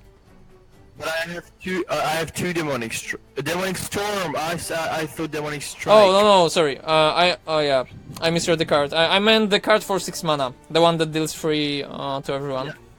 It's not good. Yeah. Okay. Alright, so that would be the change. Well, I actually wanted to play this deck for Caraboss, but I have 4 interventions. That's fine. So I'm actually willing to probably try the neutral version, but do you mean like the Phantom Cat one? Yeah, I mean the Phantom Cat one. So how is that good now? I mean, without Goblin Leader, the early game is a lot weaker. Yeah, without the Goblin Leader, the game is a lot weaker, but the deck adapt. So right now they just play Rapunzel and Angelic Knights in the slot. So and also the Blood Wolves. So the deck just got more aggressive in a way that you only play like creatures and your only spells in the deck are Razorry Claws. So you curve out and finish them off. And because the neutral package, so Goblins, Feria, Lyrial, and Angels, Rapunzel, all of them are neutrals, same goes for Alice. It's just so strong that it will still withstand on its own, and because it's Blood you can add Scarlet, the Phantom Cat and the Big Knuckle for synergy. So it's just stronger. Okay, let me just build it. So no need for Urius.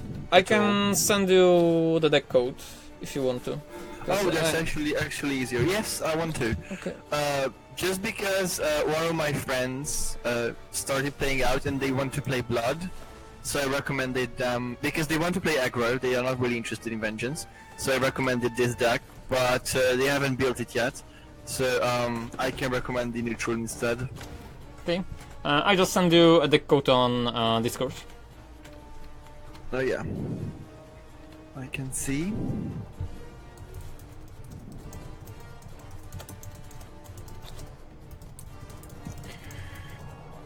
Yeah, let's see.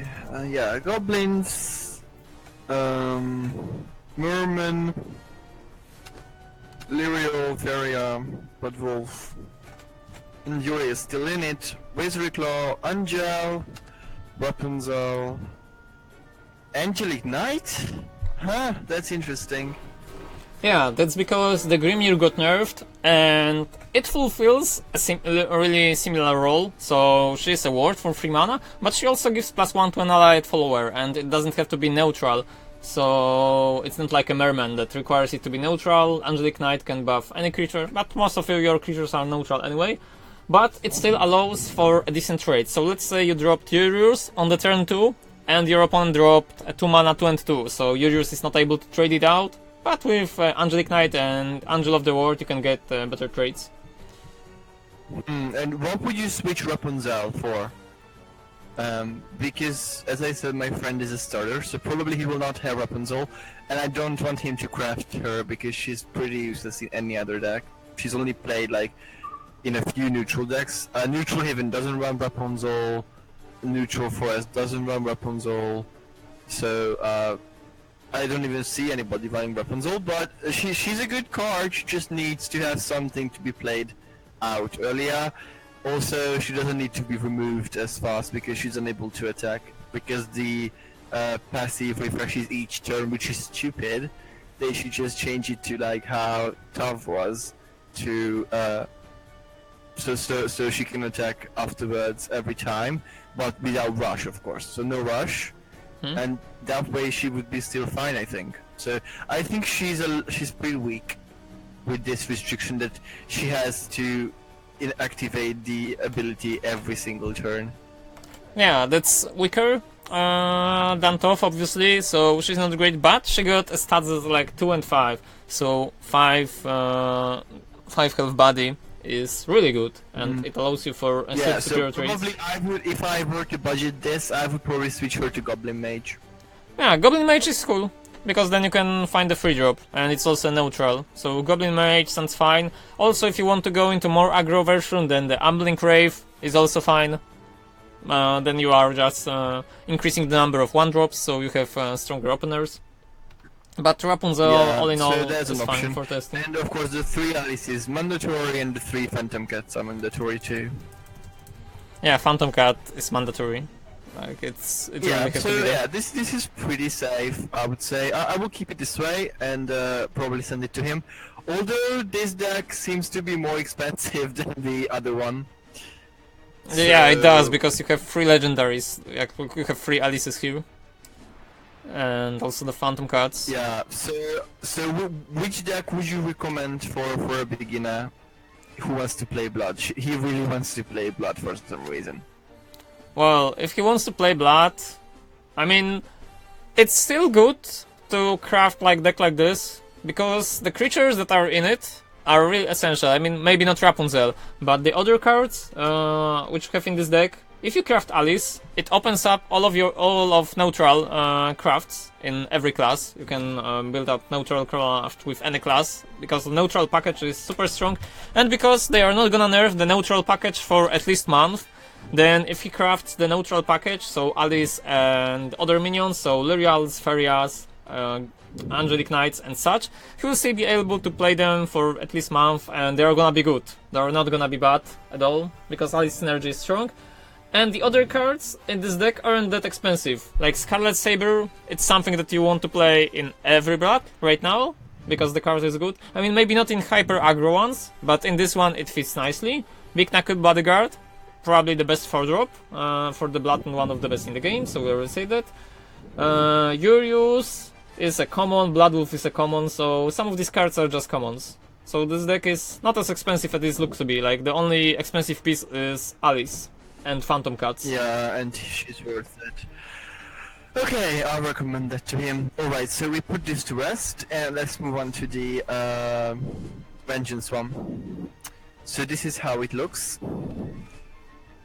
And yeah, it's pretty laid out because I have like animated stuff in it. Okay, let me see.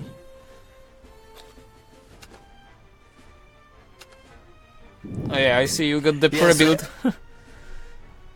Yeah, of course, duh! The Belfagor, oh my god, it looks so good. Yeah, she does.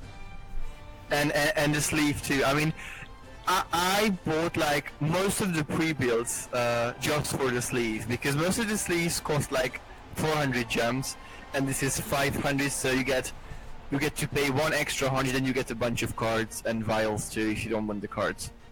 But the sleeve looks so good, oh my god, it looks really good.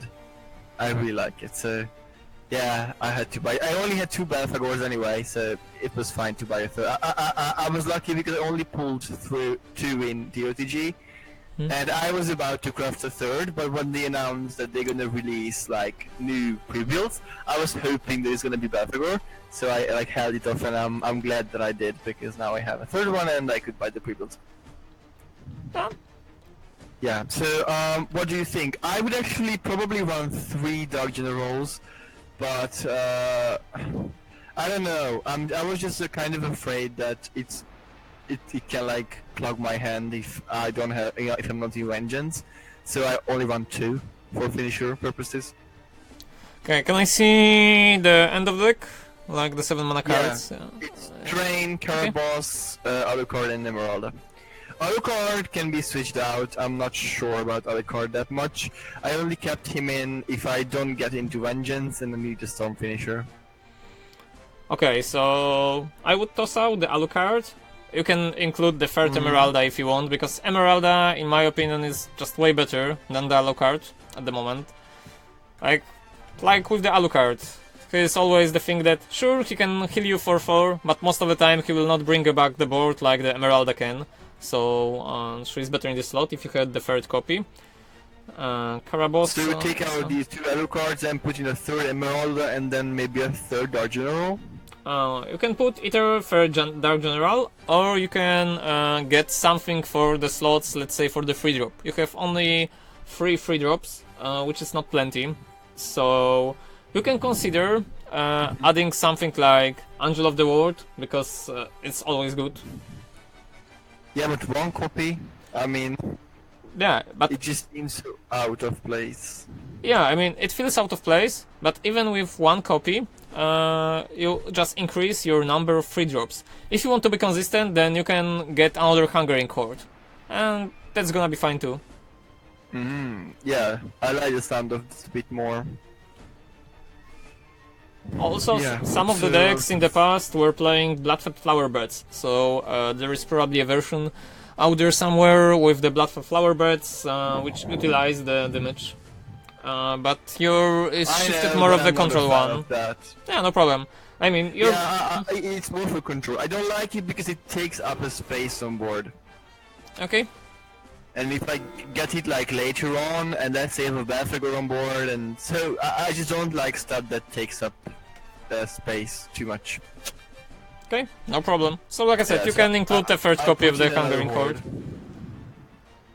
Yeah, I did that. If Yeah, you just and kill 2 Carabosses are enough.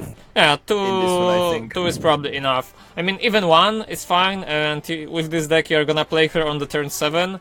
You're not gonna play her on curve, because you Yeah. got Emeraldas. So, Horde is okay. Obviously.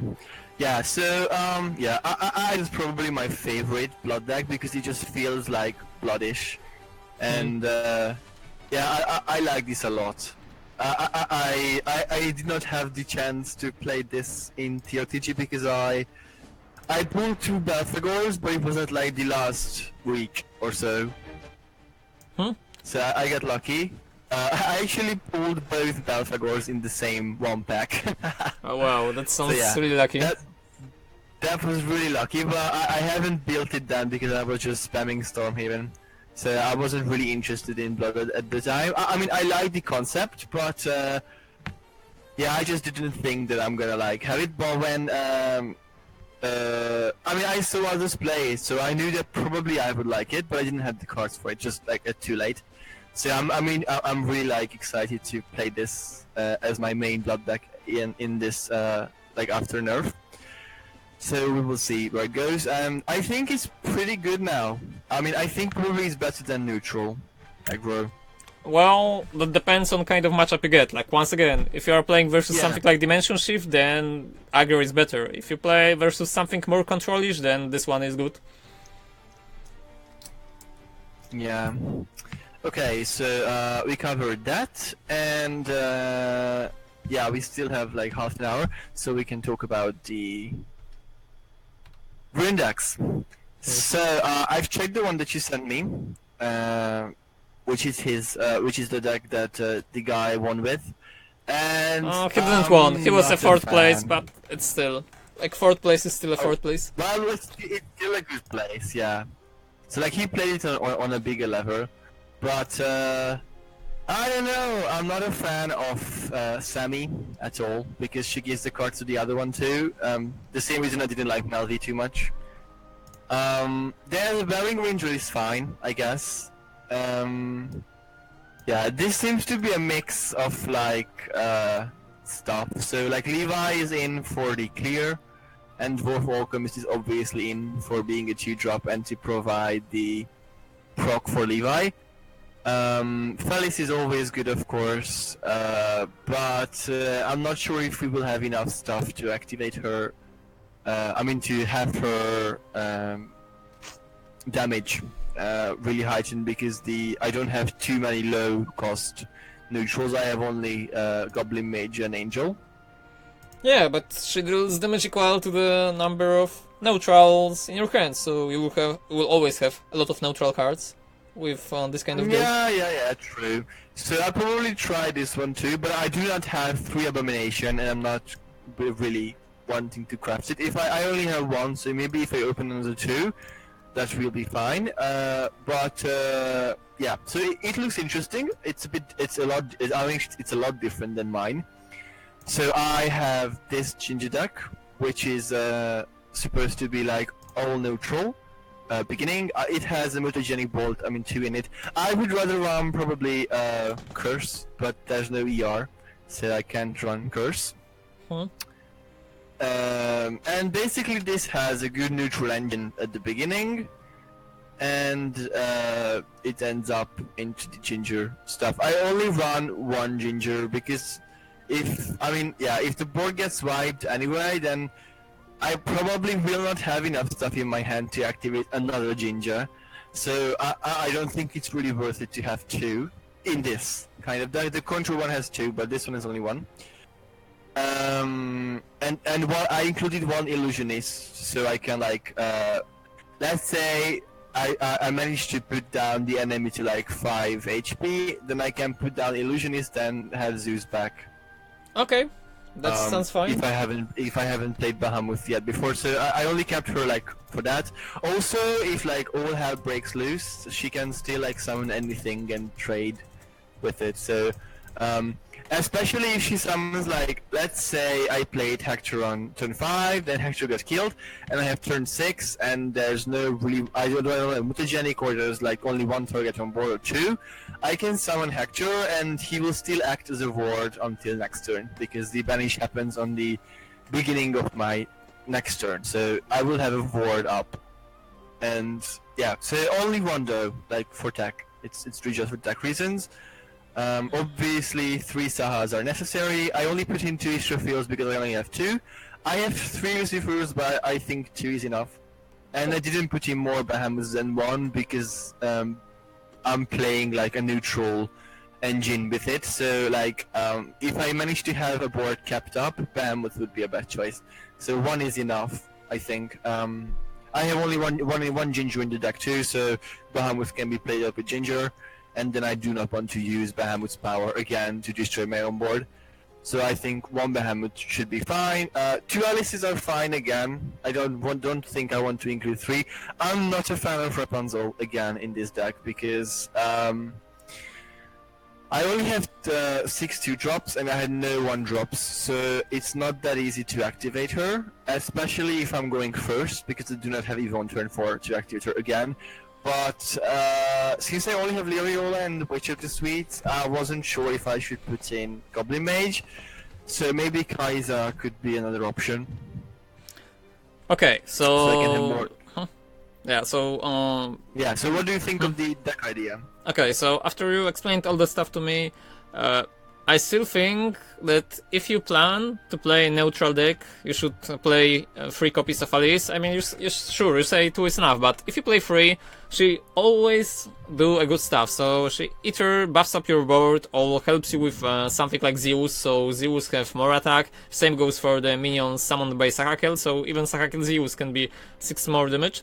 Also, it's another neutral card, but the card that I would consider adding to this deck would be an idea from the deck that I just sent, the Mysterian Grimoire. Yeah, Grimoire. Yeah, it sounds really good because most of the time it will just draw you 2 cards, and you can put it out in the slot of something like you can remove Grimoires. So you can put up the 4 tallies and 2 Grimoires. So you'd rather get rid of Grimnir than Healing Angel?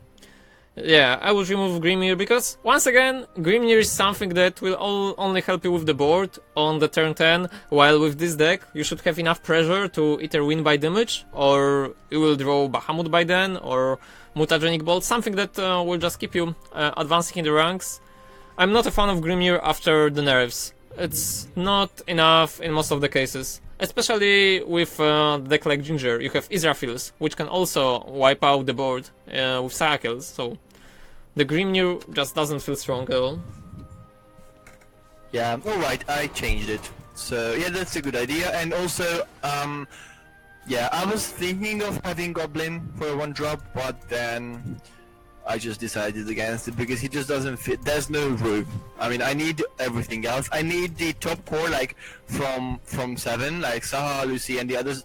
I cannot reduce the numbers. I mean, this is at least what I should have to have at least 3 stuff to drop down with Ginger.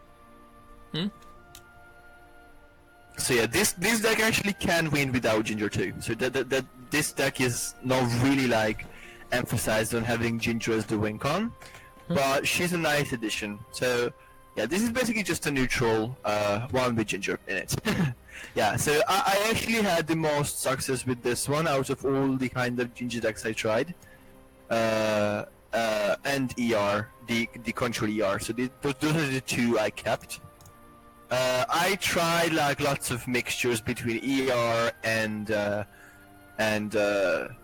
neutral, like the guy did that you sent me, with Levi's, with I had like Professor in it, and you know, so it was interesting, but yeah, I realized I had like I wanted too many things at once, and like I had too much but too little in it, so.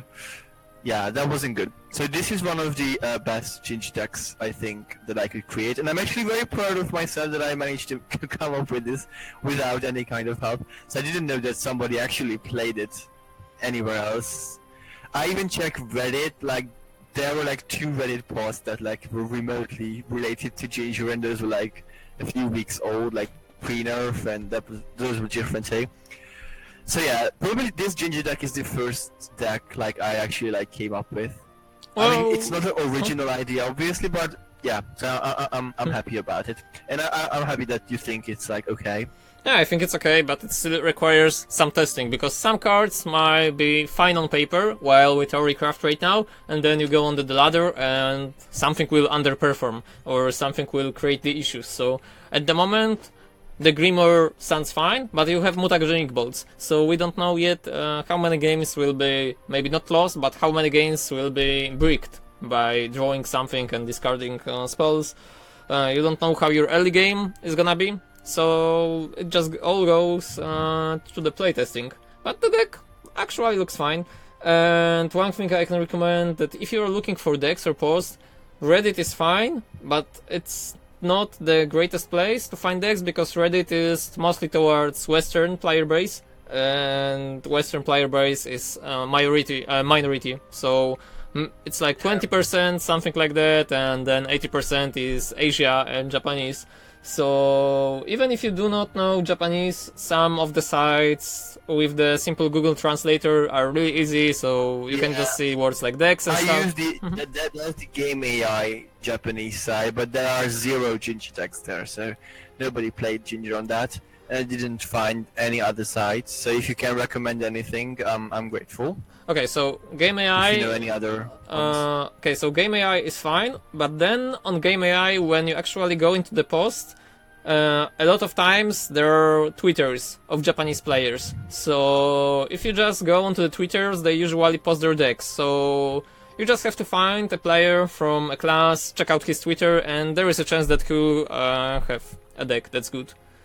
So, like, that's, maybe it's not an easy way, but it's an efficient one. So in the end you will just find a deck. Well, yeah, makes sense. Let's look at the control one.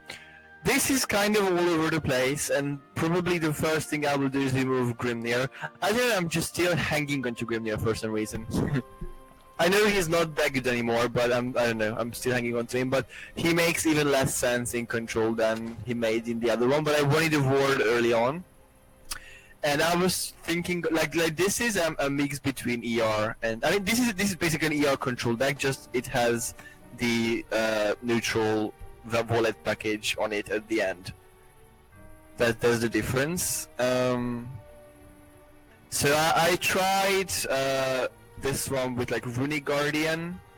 That's that has the same sets as Grimnir, but if it gets like Earthright, it gets +1/+1 and ward. The problem with that I cannot play out her on turn 3 with this deck because I cut the 1-drops.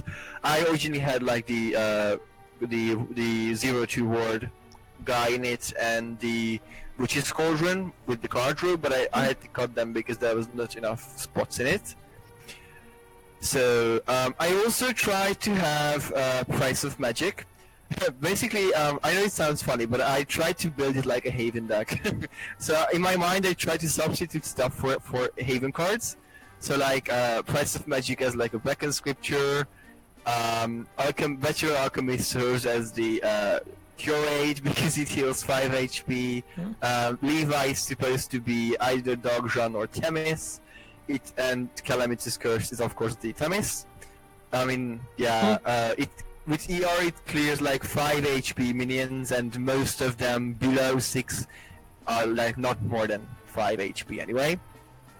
Yeah, but this deck is kind of all over the place, so I would probably take a Grimnir for starters, and then put in maybe one more of Witch Bolt and Gingerbread House, or Petrification, I'm not sure, or maybe one more Levi. Yeah, the problem with this deck sometimes, I mean, it used to have, as I said, Price of Magic in it too, but the problem was that there were too many Earthrise sigils on board, and I couldn't like eat them with anything, and it just took up board space, and I couldn't make a full Ginger combo on turn 9 because I still had like a few sigils on board. So that's why I've tried to like cut down the sigil use. Okay. Yeah, I'm still not sure whether I should use Gingerbread House and Petrification instead of Price of Magic because it's a banish, and yeah, that's really useful versus Shadow. I faced lots of Shadow decks with this one, so for some reason, yeah. So just tell me your ideas about this. Okay, so I would definitely cut out the Grimnir, like you said. Yeah. And the third Time Worn Levi, like the old one, the one for 2 mana, I would put it in. Like, it's one of the best rune cards, and if in this type of deck where you are not focused on neutral cards, it's simply gonna help you a lot on the turn 4 or turn 5, where you evolve him and then deal with the Crimson Sorcery. The other thing is, Petrification is really good card, because it's one of these cards that can... It's funny, but it's one of these decks that have an edge versus Seraph Haven, because they drop Seraph and then you can banish the Seraph, which is really cool interaction. Gingerbread House, that's okay. Witch Bolts, you can probably increase the amount to 3, so then you just have more removals. But other than that, the deck... For Witch Bolt or for Petrification? Witch Bolt. Just for removal purposes on early game, because your late game is already packed with good creatures, so all you have to do is survive through the early game, and then in the late game you should be victorious. And Witch Bolt is really cheap removal. And this one has 2 Gingers in it, because this really relies on Ginger, so I put 2 in for like consistency, so I can draw her probably a bit easier. I also tend to keep her in my starting hand.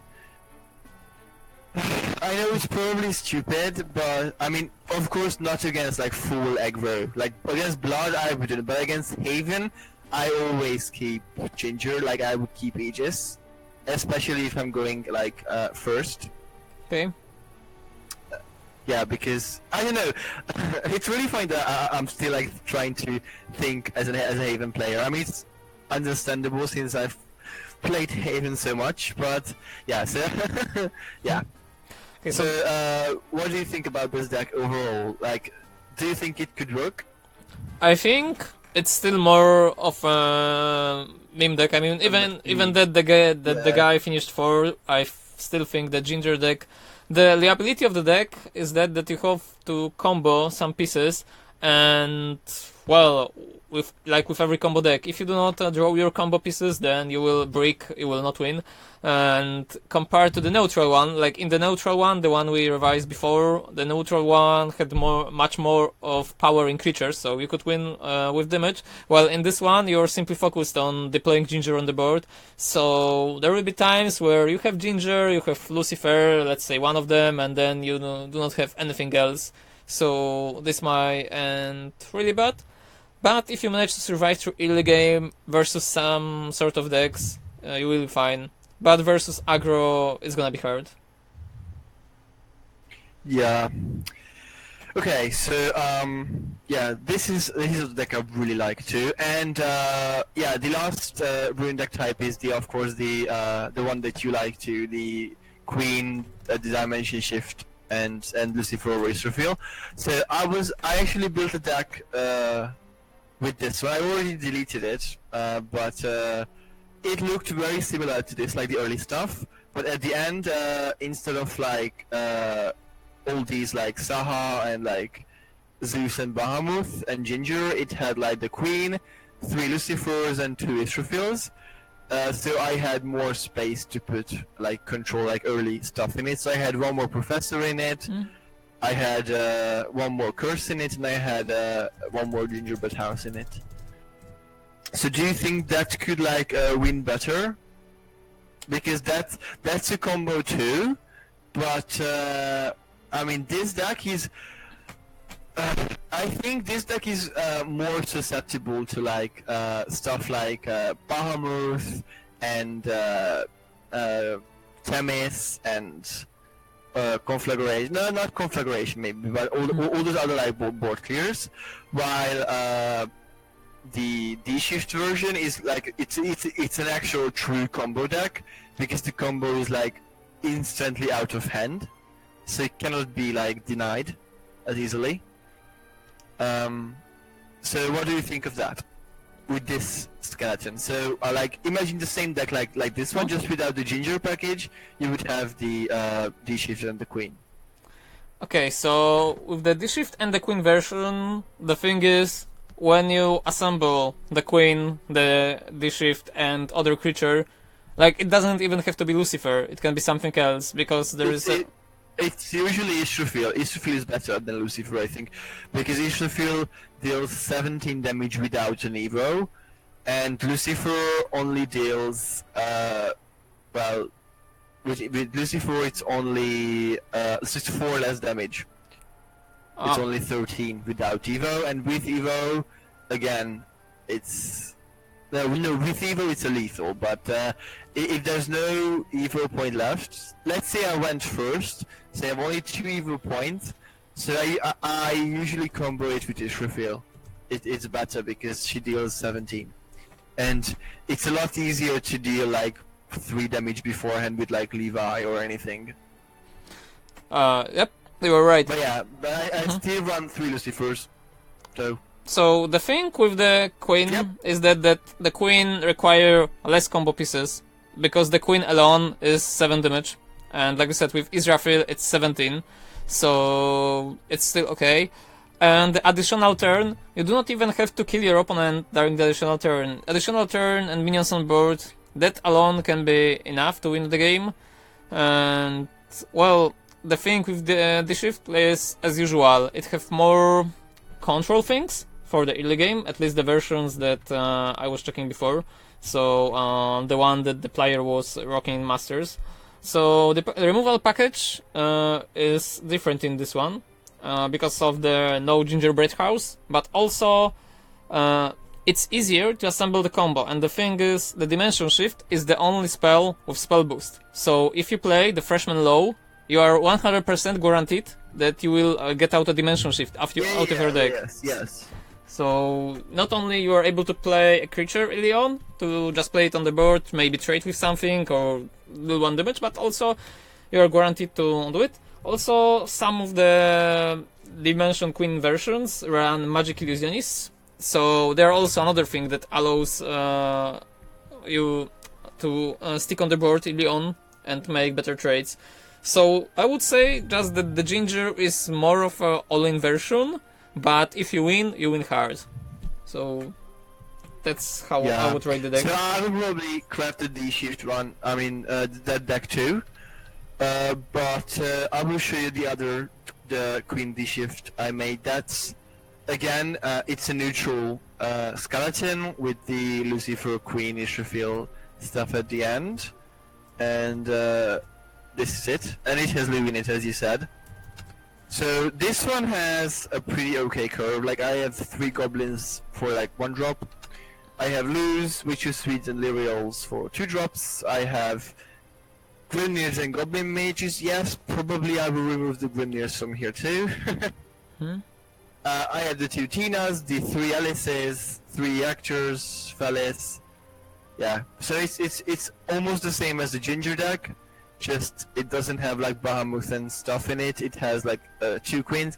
Maybe I should craft a 3rd queen, but I don't want to because if she can just drop from a pack. So I don't really like crafting 3rd legendaries because then it's a waste if I get them. So I think 2 is fine for now.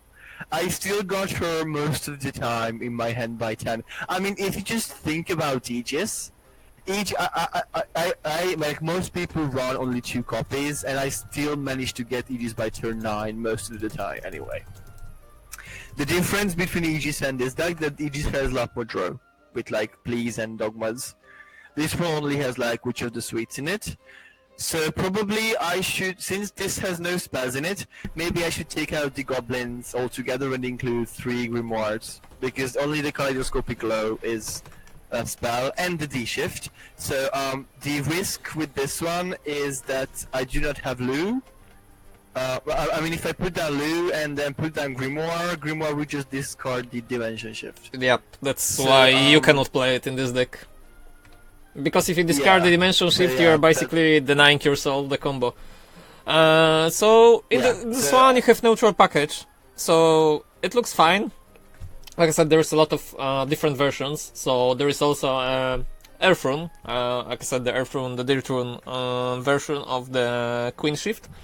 And in yours, it looks okay in this neutral one, because you have neutral package, and we already know it's really strong in the early game, in the late game, like any part of the game. It's super good. But once again, Grimnirs are not that great, so instead of Grimnirs you can easily include Old Levi's, so Time Worn Mage Levi, just because he's strong. You wouldn't like include Levi instead of Kaiser? I mean, sure, you can play Kaiser, but you do not have too much of a removal, so unless Tina.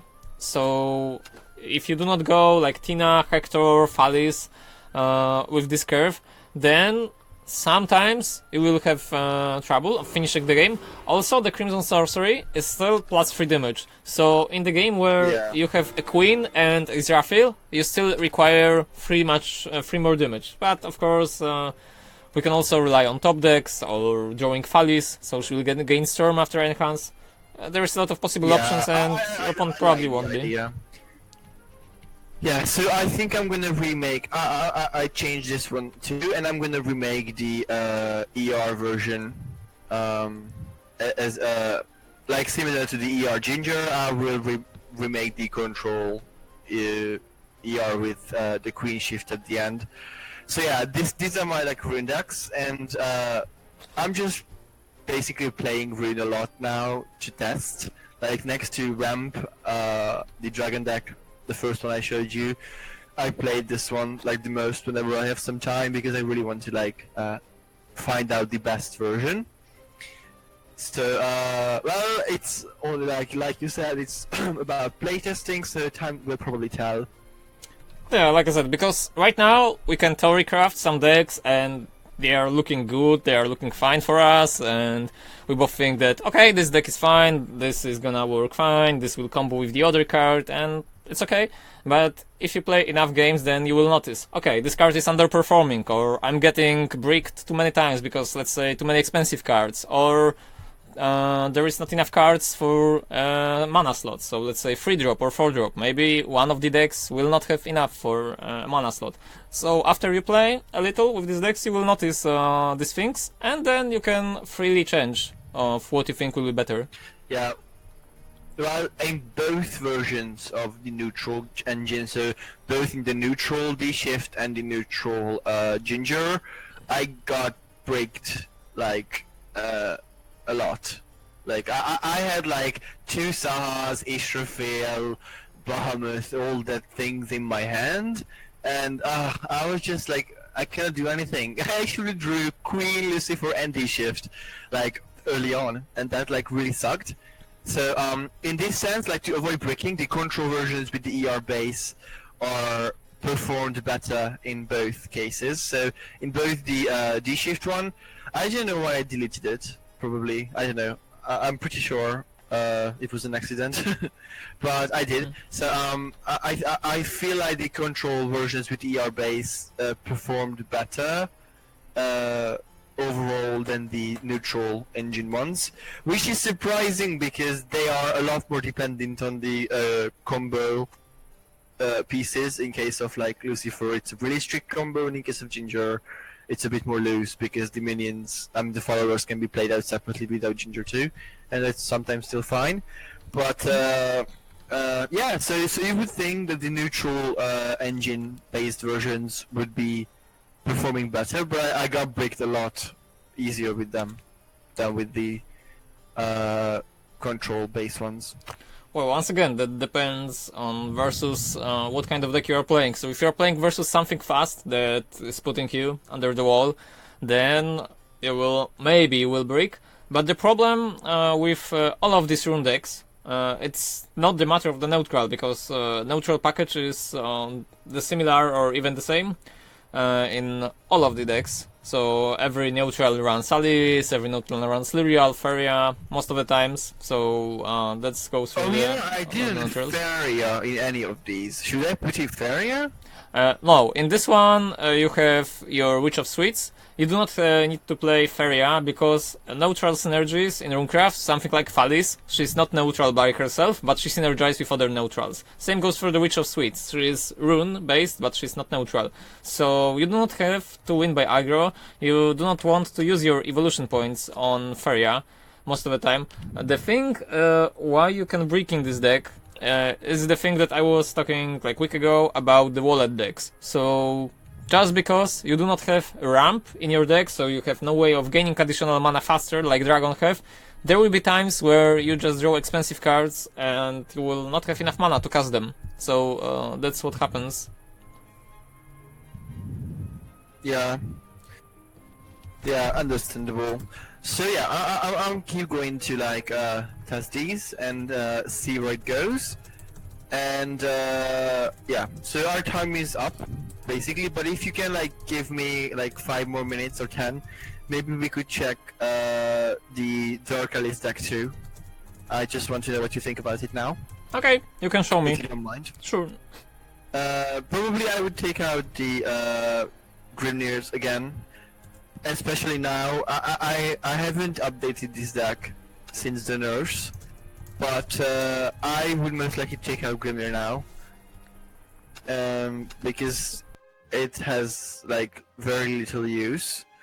Probably I would still keep it for the clear, because when Alice banishes the stuff that likes everything, I can still draw Grimnir for a good amount of board clear, and by then I don't need damage for face anyway, because Satan will give me damage for face like tons. So yeah. So basically this has a mid-range engine on it. So basically this is a mid-range deck, but it has Dark Alice and Satan and 3 Test of Strengths in it, like slapped onto it, and 2 Kawaii. Other than that, it's basically the same as the mid-range deck. it doesn't have Erd, it has Necro Assassin, so yeah, this is the old mid-range deck that was ran against Abyss, like tackled against Abyss with Necro Assassins and stuff. But yeah, so yeah, it has again the 3 actors in it because actor must be included anyway. Yeah, so I don't know how familiar are you with the Alice decks. Have you played against one? Have you tried one? Have you seen one? Okay, But, so in theory, I'm sure you have a good insight into it. So let me know what you think. okay, so the thing is, the Grimnir, like once again, Grimnir was better before the patch in this kind of deck. And the versions of Dark Alice that was most popular were the ones that kept Grimnir, they kept Bahamut. So you just throw Bahamut on the board, clear your opponent's board while you have Bahamut and Alice in the play. Also, they used the Dance of Death and the Demonic Strikes, so it would only keep good cards. In your version, the neutral cards are Test of Strength, Grimnir, and Prince of Darkness. Like, these are the only one, if I see it correctly. Well, yeah, only one, because the theory is that if I remove Grimnir, then it's 100% chance that I draw Satan by turn 10, so I don't get decked out and I can play him on turn 10 always. Okay, but you also got Test of Strength, that's under a neutral card that you can pull. Yeah, but I have to pull it because that's how I stall. Test of Strength, I mean, the combo looks like that. You put down Dark Alice on turn 7 and you crush it into something, and it's most likely going to get killed on the next turn anyway. I mean, yeah, they are going to remove 7 attack something anyway. So by the next turn, I will draw a Test of Strength or a Satan. It's usually a Test of Strength. I mean, it has smaller chance to draw a Satan, and then I can just put down Alice and Satan and Test of Strength and have a permanent ward up. It's a soft lockdown, and unless they have like a banish, so Haven sucks. Haven matchup sucks, but anything else, because nobody runs Lightning Blast in Dragon, Price of Magic is really very low in Ruinecraft or Calamitous Curse. I mean, I think nobody runs it besides like crazy control people like me. So Alice cannot be removed, and the war is always refreshing. And whenever the Test of Strength expires, you can go for face with Alice and then put down the Test of Strength again until like you draw Prince of Darkness. So basically you have to survive 2 more turns, and you have to put down the Test of Strength a turn before you put down the Prince of Darkness. And ideally you would have another Test of Strength in hand anyway, and then you play out Satan, and the next turn, even if you draw like the 10 mana, reduce the enemy to 1 HP, since the Test of Strength will expire by then, you can just put out the Astaroth and go for face and then win. Or if you drew like the 7 mana one, you can put out the other Test of Strength, so you can buy yourself 2 more turns, and by then you will surely draw either like This Is Damnation or the Storm Follower. Yeah, so whichever. Yeah, drawing the Servant of Darkness sucks because that doesn't have Storm or anything effective, but since you have Test of Strength on board, it will still be a ward with 13/13, which is pretty strong. So this is how the Dark Alice deck is supposed to work, and everything else in it, like the Kawi, the Odal, the other ones, are just there for stalling. Of course, the 3 actors are pretty good because sometimes, I mean, you have a good chance of winning the game without Dark Alice lockdown combos and just like usual mid-range shadow with actor shit in it. So yeah, this is why I liked this deck, because there's multiple options in it. Of course, the drawback is that if you drop down Alice and banish your cards and Alice gets banished, or the Test of Strength gets destroyed by Bahamut, then it's sucky. It's really sucky, but Test of Strength can be still replaced easier. If Alice gets banished, then it's basically game over. Yeah. So it's really a gamble. So what I do with this deck a lot of times, I mean I did in the previous one, that I kept Alice a turn extra if I had Actor in hand. I played out Actor, I cleared the board, and I like put it in a dangerous spot for the enemy, and then I played out Alice, and then they were busy focusing on the Actor, and sometimes I got to turn 10 without like Alice even activating the banish stuff, and then I just won. So it sometimes depends. Sometimes you can win with the Alice, sometimes you can win with the actor. It's still like a meme deck, obviously, so it's not going to be like as good as the mid-range Shadow, because it takes away like 7 cards with the Satan, 3 Alice, and the 3 Chest of Strength from the usual package, but it's still a good choice. And I think I would replace Grimners now, but not with the Bahamut for sure, because the Chest of Strength. Yeah, has to if be you put down want for to the be lockdown. reliant on the strength, then yeah, then no Bahamuts. Yeah, I don't know, maybe the version you saw was not the lockdown version, but just the wallet version. That was the... When did you see this version? Like the old version was in the beginning of the Wonderland Dreams, so the meta was different I back then. remember, because I made the same deck because people were like really like excited that Alice will allow us to like, it's basically almost like a ramp, so like you can have I think okay, it's not ramp, but basically Alice serves like a tutor for like the wallet cards, like the Israfil and the other package, and you can run like expensive neutral cards, and it doesn't matter if you don't draw them because you can have like draw them with Alice after Alice punishes everything. The problem with that was, again, like you said before, that it's a wallet deck without ramp, so sometimes it was too late, and yes, I got an Israfil in hand, but I don't have an evil point to play her out and like clear the board. So like most people realize, like I realized it too, that the Test of Strength build is probably the best Dark Alice version with the lockdown, because that's the safest one. Like the 2 big threats are basically Odin can banish Alice or the Test of Strengths, and Bahamut can kill the Test of Strength, and of course Haven as a whole with the tons of banishes. So these are the dangers to it. So Dark Alice probably will not be good now that much, because again, like the previous meta was bad for her because the meta was too fast, and now it's bad again because Dragon and Haven are played a lot.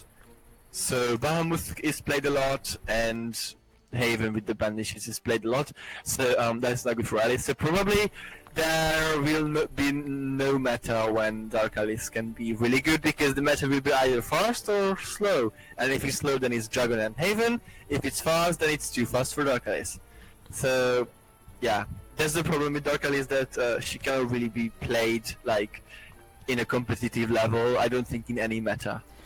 I think she can be played, but it's still just more of a meme deck. Like, that's because if you want to rely your entire game on some certain cards like Test of Strength, Alice or something, then it's probably better to just play mid-range Shadow and instead of Alice play Mordecai, because both are the same when it comes to the banishes, but Mordecai is just inherently stronger and doesn't require all of the additional stuff that is built around him.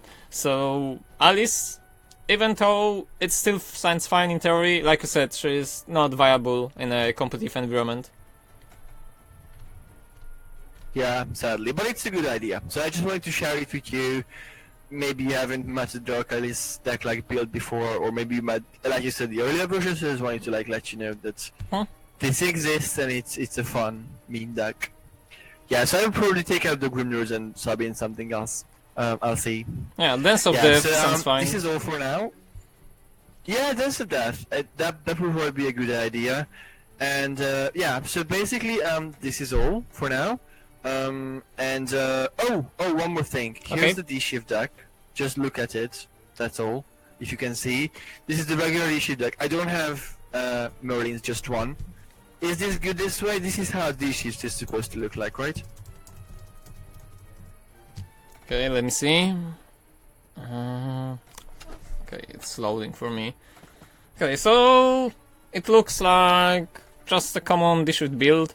But let's see the things right here. So you have Trail of Lights. I don't think the Trail of Light is that good right now. I mean, it's a fine card, but I don't think it's good enough to play in it. So it differs from the one I have. So I will check it out, how the mine looks. Because I see the different cards, but I don't recall the name. So I believe I had triple of the Conjure Golems. Oh yeah, I know. I also had triple Merlins. You have one Merlin in this one. Yeah, that's why I have 2 Lus. I wouldn't run loot up, yeah, if I had 3 Merlins. Well, both Because Flow Merlin was- and Merlin are fine. You can play them together. The thing... Yeah, but I don't have 3 Merlins. Okay, if you do not, then it's okay, but Merlin is just really much needed power because she amplifies your entire hand, which is really good. On the other hand, Golem Assault is card that's really situational. Sometimes you will not gain enough value out of it because you have no So air what would you freights. put in instead? Well, Would you put in an Abomination, like 1 Abomination? you can try with one Abomination, but to be honest, I'm unfamiliar with how Abomination with Dimension Shifts work. So, sure, Well, Dimension Shifts have... It was most likely designed for Dimension Shift because it needs 9 cards in hand, and Dimension Shift is always most likely having 9 cards in hand, or at least 8. So, so Abomination, I think it was designed for D-Shifts as a war clear. Yeah, it is, but you have to have enough cards, so Abomination works better with cards that draw you multiple cards, so something like Grimoire in this Ginger build, which the guy had, because Grimoire draws you 2 cards, so you can play something and then draw a card. But the Golem Assault was played in the version with the Earth Rights, you have no Earth Rights. Some people were playing triple of the Witch Bolts in their version of the D-Shifts, that's for sure. And some of them were playing Piercing Runes, just for an early game pressure. Piercing Rune, yeah, that's what I missed. Piercing Runes. I knew I missed something, so I would put in 2 Piercing Runes then. Or do you think I should put in 1 more Golem and 1 more Witch Bolt?